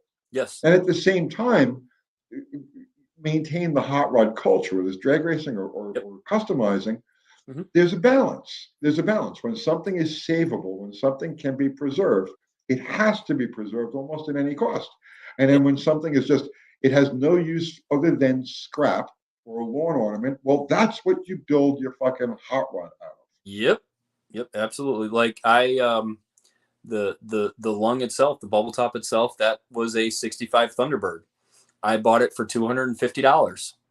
The interior was pretty much roached, and the motor was roached, trans was roached, suspension was roached, but it was solid. It was a solid body, but I listed it for a couple weeks trying to hey, somebody buy this thing or I'm going to cut it up, Right. Do what I'm going to do. It went 3 weeks on Craigslist because it was Craigslist. It was 2011 or 10 when I started that car, and nobody, not a single peep. So it was like, okay. I did have luck. I actually made friends from a couple older people at the time that came and bought parts. Like, they bought the banana clip for the jack. They started buying a bunch of the stainless stuff that I was not going to use, and I couldn't scrap it, so I just kept listening. I kept trying to push that stuff so it just didn't go to the scrap yard. It was like, somebody, anybody, I don't even care if you pay me, just take this stuff. Right. And I've done that too. Yeah, and there were finally people that showed up that and they paid for it, and I made some really decent friends that still follow me and support what I do. And in all in trying to preserve as much of this car as possible, even though that I've given 2 cars away this last year Mhm. just because of that. It's like it's not sellable. I can't really sell this. You know what I Yeah, mean? You got to here, take this and make something out of it. yeah. If you can You know? find value, if you can find usefulness in this, please let it continue to live. Yep. A weird thing, I won't chop 55 to 57 Chevys. Okay. I've had people ask me, "Can you chop the roof on it?" I can, but I won't. I don't Right. look good. And I have a friend, Dan, D&D Speed Shop up in Canada, okay, and he gets roached 55, 56, 50, tri-fives, 4 doors, and does 2-door conversions on them. yeah, And he doesn't try to make them any, like these cars are roached to begin with, yeah, right? yeah. And he doesn't try to do anything spectacular, but he builds them in his garage at home. He Mhm. has the YouTube channel. People love his build. I love his builds. And he's he's polishing turds, and he ends up with a nicer turd, but it's a usable turd, it's a fun turd. Mhm. But he's not taking a clean car, a clean original car, and saying, "Oh, I'm going to do this, I'm going to do that, I'm going to change this and Yeah, chop that." yeah. No, you start with junk, and then whatever you do with it, it's cool. You're only making it better. You're turning it into a functional machine. Yep. Yeah. I've in the past I have converted so many B body Mopar 4-door Mopars to 2 doors. The roof and all, like, convert all of the structure. But you get a solid 4-door, you got roached out 2 doors everywhere. Well, you've seen Slaghammer, Yes. Yeah. right? Yeah. That was a 4-door parts car. That was one that I bought the car. It was roached one into the other, and it was a parts car. I was in the parts business for a while, Okay. and I couldn't bring myself to cut. It was just a 4-door, right? And everything was gone. The front frame rails were gone. Like I sold all of that stuff, but I still had the firewall, the roof, the A-pillars, right? The Okay. quarters were roached, but for some reason I couldn't bring myself to cut that car, and that's the one ended up becoming Slaghammer. And that was a 2-door conversion. That's very cool. That's yeah. See that's it's cycled into its life now further. Now, when I did cut cars, when I was in the parts business, because some have to die so others can live, right? Oh, And that's just part of the thing. When I did cut a car, I treated it like the Indians used to treat the buffalo, where nothing goes to waste, everything is sacred. yeah, and I kind of I'm in that same mindset. If you're gonna cut one of these things up, be it whatever it is, Make you, sure every scrap of it goes someplace, yeah, finds a home, yeah, finds a use. and it's preservation of our craft. I mean, that you see what's going on in the country lately. They're trying to destroy everything that's in the past, or everything Oh that we. yeah, And come hell or high water, I'm not going to let that happen. I did go to the comments section, and I saw a couple of the comments. There's a Kevin L. Um, how about how about guys taking Mopars and putting LS motors in them? Yeah, blasphemy. Sorry, it's just blasphemy to me. yeah. I I'm don't. not into the crossbreeding either. Yeah, I really don't know why. Like, okay, I was kind of gifted as a deposit slash metal work on another Mopar, but I was given a 74 Charger. So just an SE car. It does have 2 data plates on it. But it was a small block car. It's a tree fell on it, so the roof is crushed, and then it came with another body that's got a good roof. Um, but I don't know that I'm going to cut that roof off of that other body. But somebody had already cut rockers out of that roof donor body. They cut the lower quarters off. They cut the entire bird cage off the front. And so what I thought about doing with it, and I'm not one to cut up Mopars, but I thought about building an actual Roger Dodger, a Hot Wheels. Yeah, you tell me about that. And I went on a couple Mopar groups, and I specifically 73 to 74 Charger groups, and kind of presented that question just to see what kind of the reaction would be. And I even stated, like, look, I have a 70 that I'm putting together that I am a restoration guy, and I've done a ton of metal work on Mopars. Some way, shape, or form, I kind of became a pseudo metal guy for Mopar stuff. People find me and like, hey, you can do this. Can you please? And I'm like, yeah, absolutely. I don't know what it is. I enjoy putting old Mopar muscle cars back together and bringing them back from the dead. I don't need to make them run, but I'm the guy that when the bodies come in and they're crooked or rotted and the K members are gone and the frame rails are blown through and there's 2x4s holding the rear end up so it'll roll. It's like, come on, buddy. I got you, man. You just hit Valhalla, buddy, and we're going to send you back out for more battle here when I'm done. And I love that about it. There's some type of romance to them, and that I don't feel when I work on Fords or Chevys. Chryslers have, I try to explain that to people. They don't get it. All One of those help. things, you're either tuned into that wavelength, the vibrations of those cars, whatever it happens to be, or you're not. Yeah. You either get it or you don't. I've been sucked in hook, line, and sinker. I'm hooked. But Eric, on these groups like, hey, this is what I'm thinking of doing with this car. What do you guys think? And I'm not, and I didn't go on there to like for shock value or for people to argue. I usually save these things, but I'm thinking of doing something that I think every Mopar guy and every Hot Wheels collector is going to be like, oh my God, there's a Roger Dodger and it's real.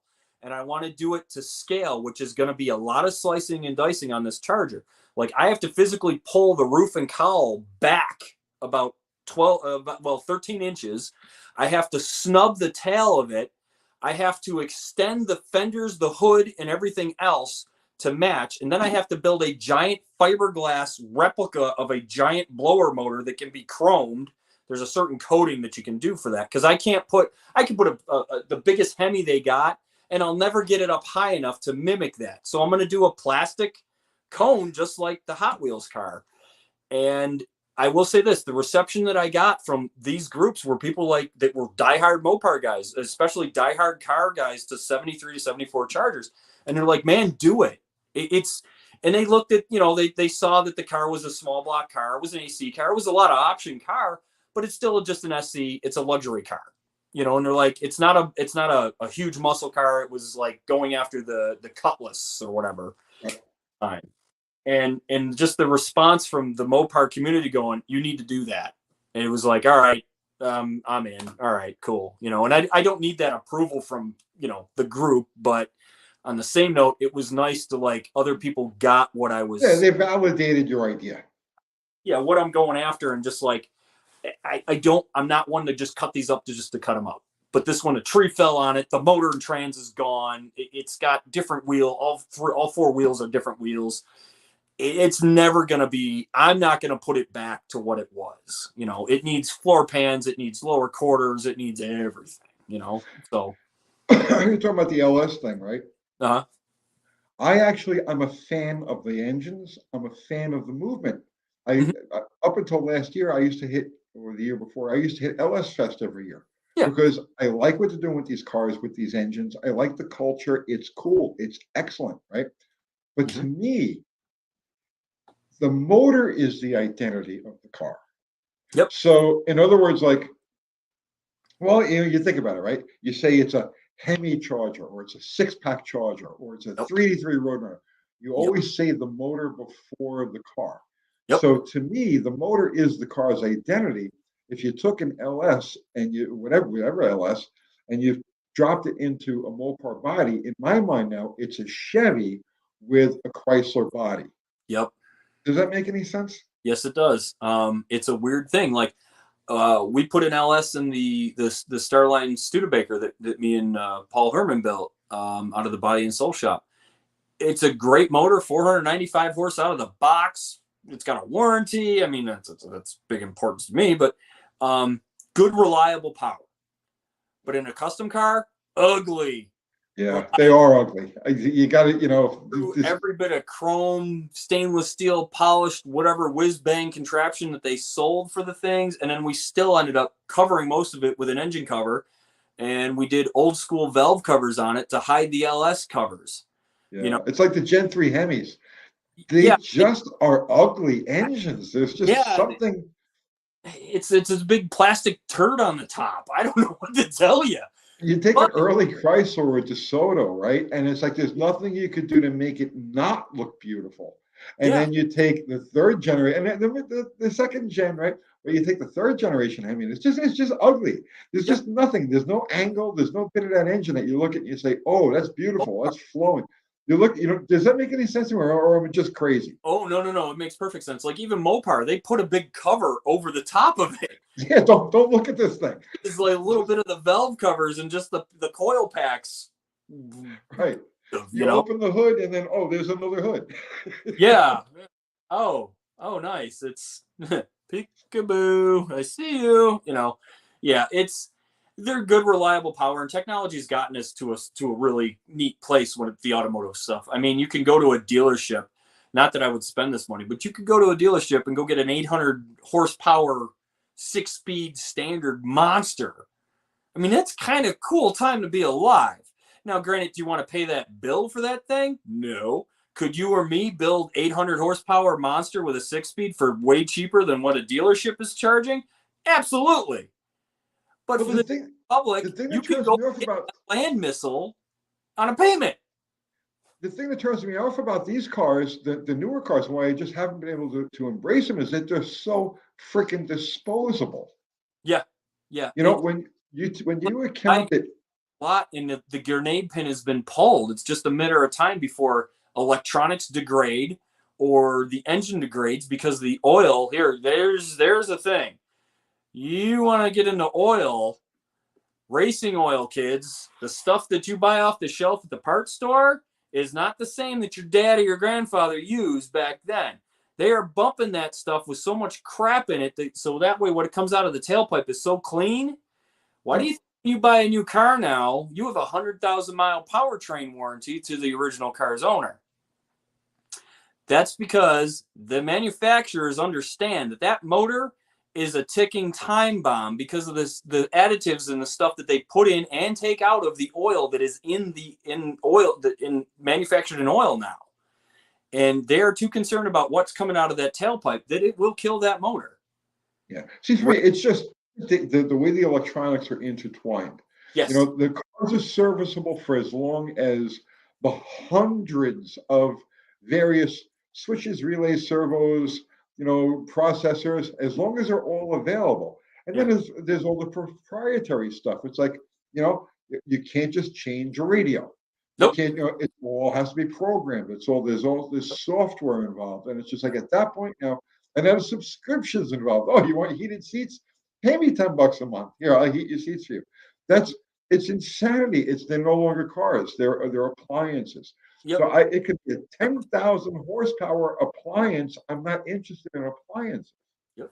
And also a new car, cradle to grave, is 12 years. That's it. Yeah. On average, it is cradle to grave on a new car is 12 years, kids. That's it. You got your payment, they're doing what, 72 months now on some of this stuff? Oh, please, the payments. People are paying $1,000 a month, $1,200 a month for car payments. Yeah, they're paying almost $1,000 or $700 a month in car payments or truck payments for 72 months. So you do the math, the average new car, 12 years, cradle to grave, barring no accidents. It doesn't get stolen. It doesn't explode or the motor dies. 12 years on average is how long that monster car payment that you're making lasts.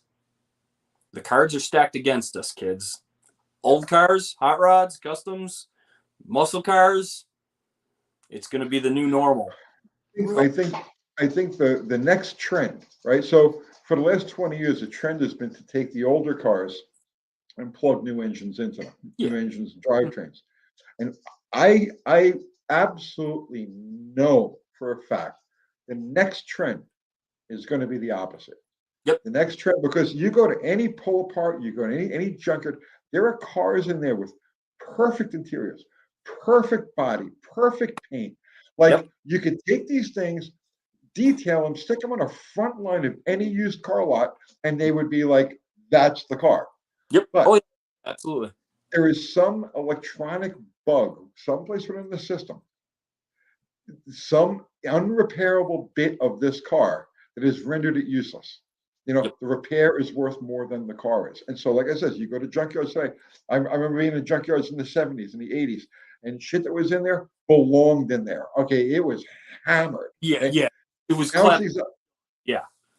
So I honestly believe that the next phase is going to be gutting these cars Hmm. and doing, I mean, just to simplify stuff, you look at all of the stuff that's available to build race cars or just street runs, Hmm. suspensions, rear ends, transmissions, all of this stuff is available.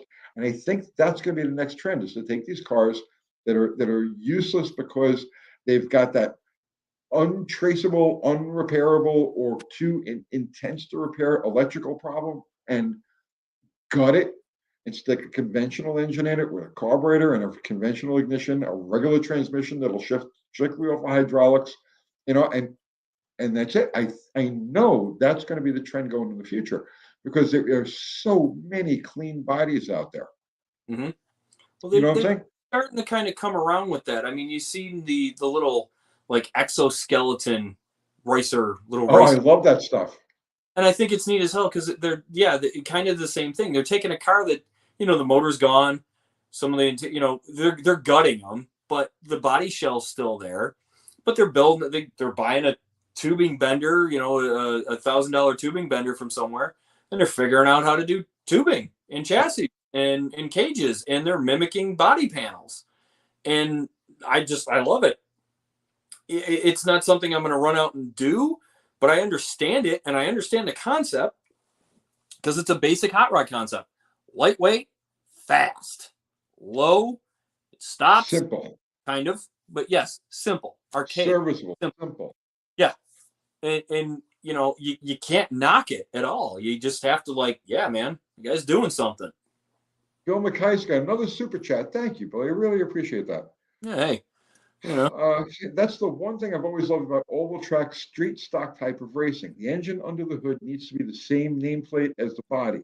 Alteration is okay, but modification, wait, oh, altercation Okay, is so not okay, but modification is quietly encouraged. yeah, Yeah, again, see, purity. I'm all about purity, and to have yeah. the engine and the drivetrain match. Somebody just asked me the other day about is it morally okay to put an 8.8 Explorer rear in a Mopar? And I was like, my first reaction was, no, don't do that. And then I realized, well, if it's an A body, those rears are really hard to come by. They're really expensive. So, you do what you have to do to get your car going. But yeah, in my mind, all of those components should have the same mother. You know what I mean? And then it's the car's identity. It's the car's identity. Only other play. What? I'm so sorry. I was listening to you, and I completely agree. No, And I just hit the comments, and uh, Dean Stevenson. My heart was damaged and slaughtered by the demise of Uncle Brian's channel. This is the only other place that understands what I'm going through. Okay, Dean is special. for some Dean, sort of support group. So yes, welcome. There's cookies and juice, Dean and is special. yeah, okay. Okay, 2000. Yeah. I'm as weird as it sounds. I little weird cars that I do like. I want at some point. I want an orange Saab Sonnet. Okay, I can see that. And it would be the only vehicle I think I would ever put an LS in, and the only vehicle I would ever buy an LS for, because it's just this weird little odd car. And the Saabs are made by people that make jets, if you remember the old advertising. It would just be fun to like leave the little honeycomb 13-inch wheels on it, and just eat tires off of it, and just put like a little sticker, slap a sticker on the back, stupid LS, and just name it stupid LS car. So I think an LS swap Citroen 2CV would be pretty cool. Yeah, that would be. Now, With the stock suspension. So, those cars are not really known for their motors, and unless you're going to put a big blown chromed out whatever in it through the hood, there's no point in ever opening the hood. So you might as well put good, reliable power under there, and just shut the damn hood. And if anybody asks, yeah, there's something in there, obviously more than a 4-cylinder, but none of your business. And just have this tire roasting little monster jerk thing of a car. And the Citroen, I think it'd be really cool, because that takes the styling of that car. And that was kind of the bane. What was the death nail in a lot of the Citroens was the drivetrain. They Yeah.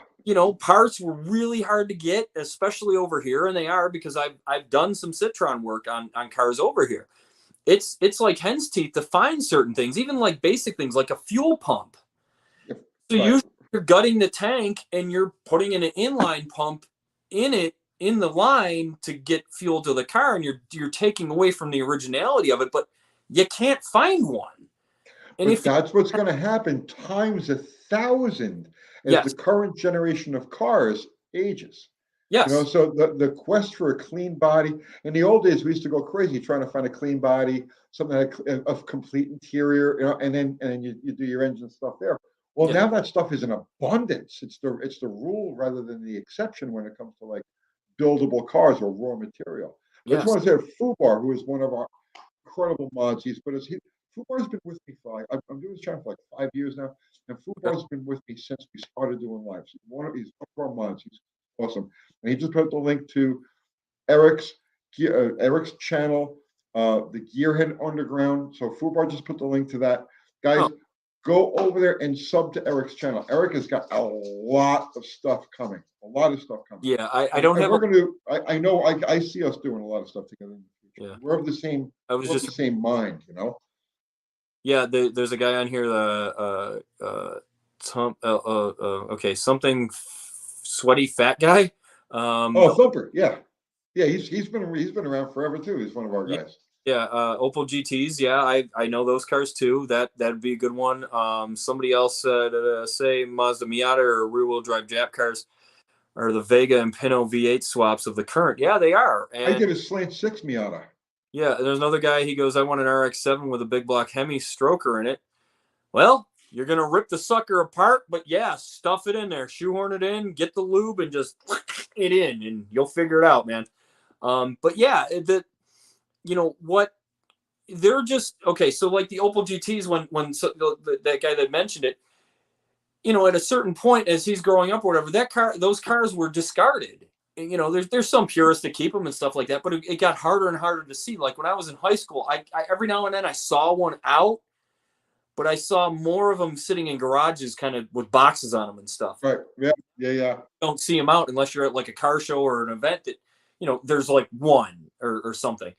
But back when 10 years prior to that, they were out, they were cheap, they were readily available, and you could stuff big block or small block Chevys in them or whatever you wanted to do to them. And you are correct that now these guys are doing these more modern cars with bigger motors. It's just natural progression, and they're just getting their hands on what's been discarded by the general population of now. And I love seeing that that just continue.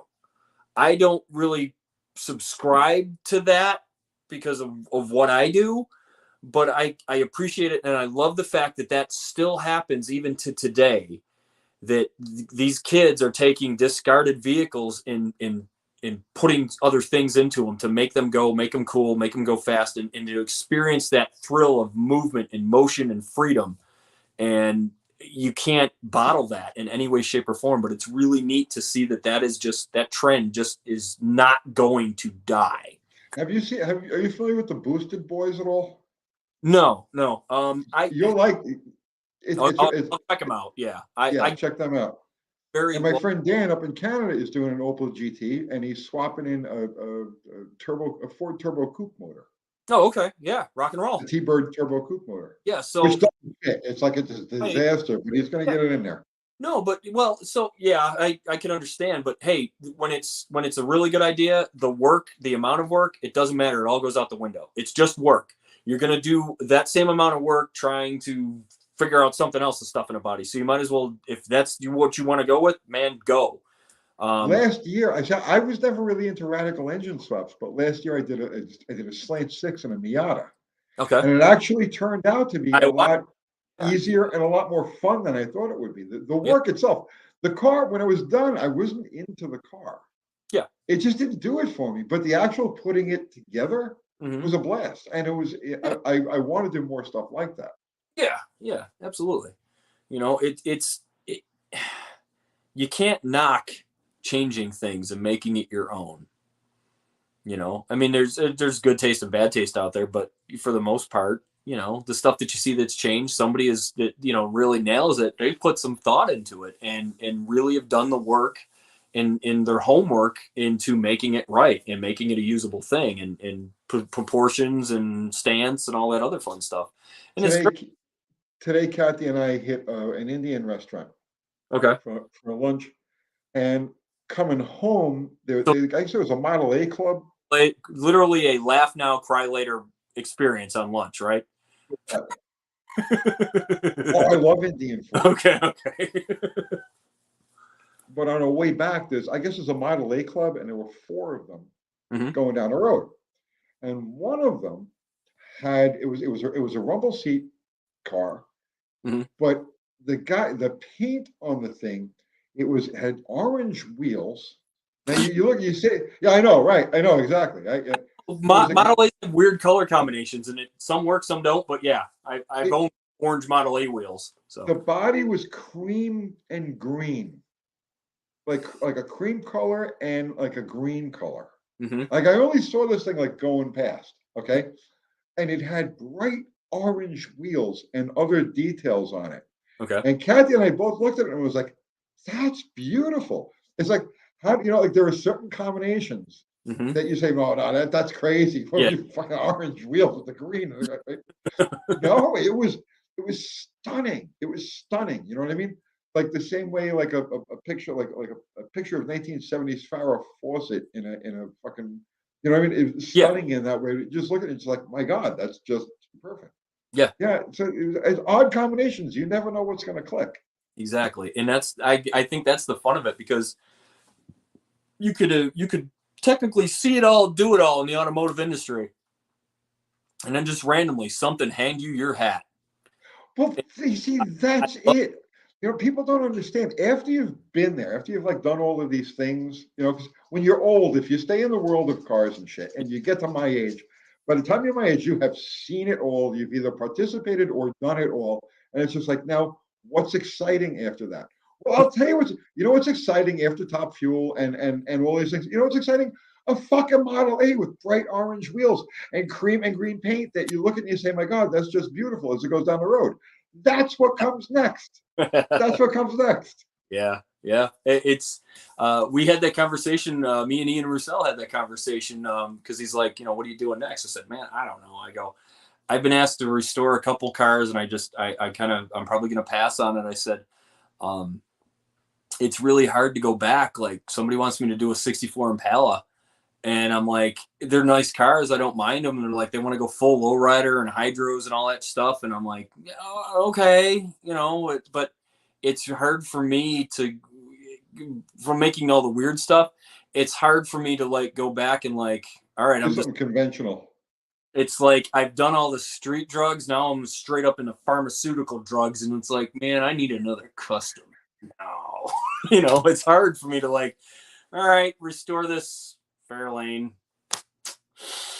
Yeah. Your car and that Pinto. See, I've never really been into custom cars. Even when I was a kid, I just didn't. And when I missed the show rods. I wasn't into them when I was a kid. That's kind of what I'm into, or what I've been into for a long time, because it was such a unicorn to see one. Even at a car show, even when I was a kid, it was a unicorn to like see an actual show rod, like to see a high class catwalk, full on. I have a trailer. I have people that maintenance me, take care of me, polish me, rub me, and love me. And I am here for you to stare at, get your picture, and go on about your usual meaningful lives or meaningless lives. Go on, scat now. I love the show rod cars. Now, you see, I'm old enough to remember when they were around, right? Yeah. And there were models of them, and the car magazines had them in there, and they had the World of Wheels car show that would come around. And I remember at the time, I was like, come on, right? It's like, come on, show me Mickey Thompson's new funny car. I don't really care about the toilet, with the and the hearse and what I mean. It's like, come on. But now here we are in the dreck of the 21st century, okay, where culture has completely bottomed out. And to me, it's like, you look at things that were like lame years ago, like bubblegum rock, okay, or Yes. even disco, right, or fucking show rods or anything like that. Stuff that back in the day was just like that's just lame. Now you look at it or you listen to it or you see it and it's like, oh my god, it's actually has some personality. It's actually cool. Yeah. Show me the car with the toilet for the driver's seat Yeah. the Yeah, absolutely. Yeah, things, they got into phone booths and bunk beds and right? forklifts and just all of it. And it's cool because it's like, well, I want to see a hot rodded forklift with a chrome dome on it. I mean, Exactly. and it's so outrageous. And none of this, half the stuff, it never drove, it never even ran. But the fact that it existed and that's where people went with it, it was just like, well, I got a bunk bed, I got some Kragers. Oh, we're gonna do this, and that's what they did. Well, see, And now when I was a kid, a car like yours, I would have walked right past it. It yeah, wouldn't have done it's anything for me. fine. It's fine because it's not everyone's cup of tea, and I don't make it. I don't try to make it everyone's cup of tea. But you see, but now at my age, and in the world, in the context of the world that we live in, your car is pure art. I could just stare at that thing all day. Well, It I was, had it was the choices. same thing with that Pinto. Yeah, Years ago, when I was a kid, I'd look at a car like that Pinto and say, "Well, that's just silly. Why would you do all of that stuff to a car and just make it a show car, right?" it's a But Hot now Wheel. I look at it, it's like I was blown away by the thing. I did a whole video on it. Yeah, it's a Hot Wheels. Well, okay. Like growing up, I had three choices, right? Join the army or the military in general, die alone in the woods, or make conceptual art on wheels. I chose conceptual art on wheels, you know. But I basically it's like with Pierre's Pinot and stuff. They're Hot Wheels. They're just my car too. It's a Hot Wheel car. I played with them for so long as a child and enjoyed that world in a little Hot Wheel city, like the little suitcase thing that would fold Right. up and be the garage. You could run the thing all the way down and it'd snake down and past the gas pumps and usually take out the laundromat or whatever the hell, I don't know. But it was one of those things. I enjoyed that world so much and be able for 99 cents. And to this day, you still spend 99 cents on a little sucker. And it's just a Hot Wheel. I just so happen to have a full size Hot Wheel, and so does Pierre, and so do other guys that have this really weird stuff. That basically what are show rods now? They're just Hot Wheels. They're just bigger versions of them, and I love that fact because you see them and you to be able to meet the guy that made that, and you start asking you ask questions and the same answers that you answer start coming out. It's like, I got you. I see you. I feel you, Yeah. and it's neat. And it's just, we're all older. I'm 46, going to be 47 here soon. And it's one of those, I'm still building Hot Wheels. Well, you and Pierre have both inspired me to take a slightly different direction with one of the cars that I've currently got going, and I don't want to talk about that yet. Oh, that's But fine. definitely inspired me to take a little bit different direction than I normally would have, and I'm excited by it. And it's something like I said, in previous years I wouldn't have been because it's just not hardcore enough. It's not it's not right. Yeah. It's a different kind of head, and I'm looking forward to working. But listen, we're over 2 hours now.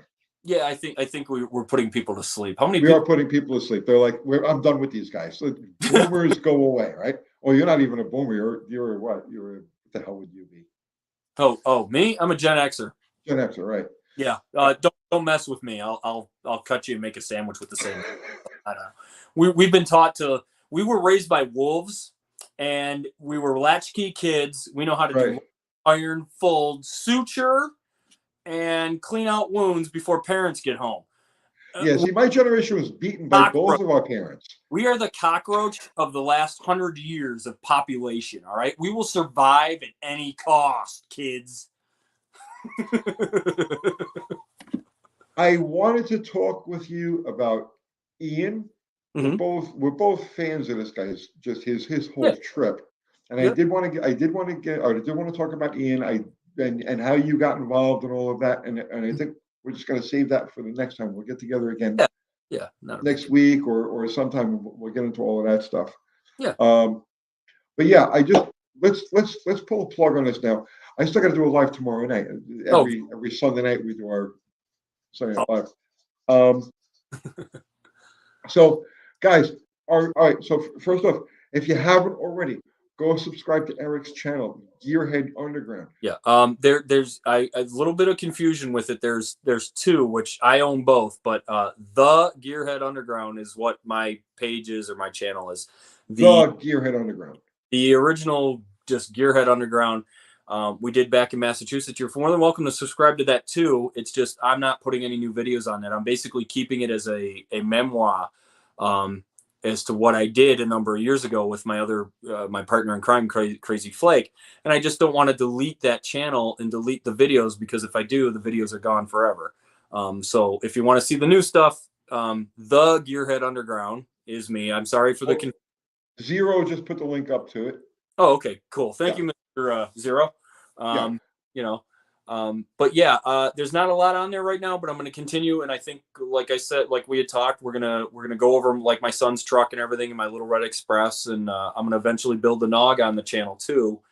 And I'll start figuring out some live videos and stuff. I went to do a live today, and apparently I go to hit it and it said, oh, you got to wait 24 hours before you can do that. I'm like, okay, me and technology don't work out, but I can build anything under the sun, but I can't set the clock on a VCR. So I don't know. Well, he's just getting started on his YouTube journey.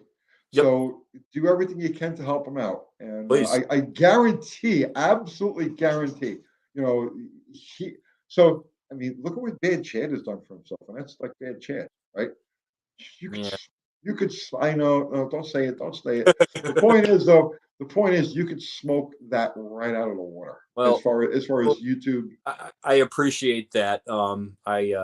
It's one of those things. I'm just going to kind of show you what I am and what I'm like. And, you know, just either take it or leave it. But you're a real guy. People will take it. Free to leave comments or whatever. If you guys want to know anything, like, here's the thing. I can build pretty much anything. I can weld pretty much anything. I can make pretty much anything. I can sand, paint, whatever.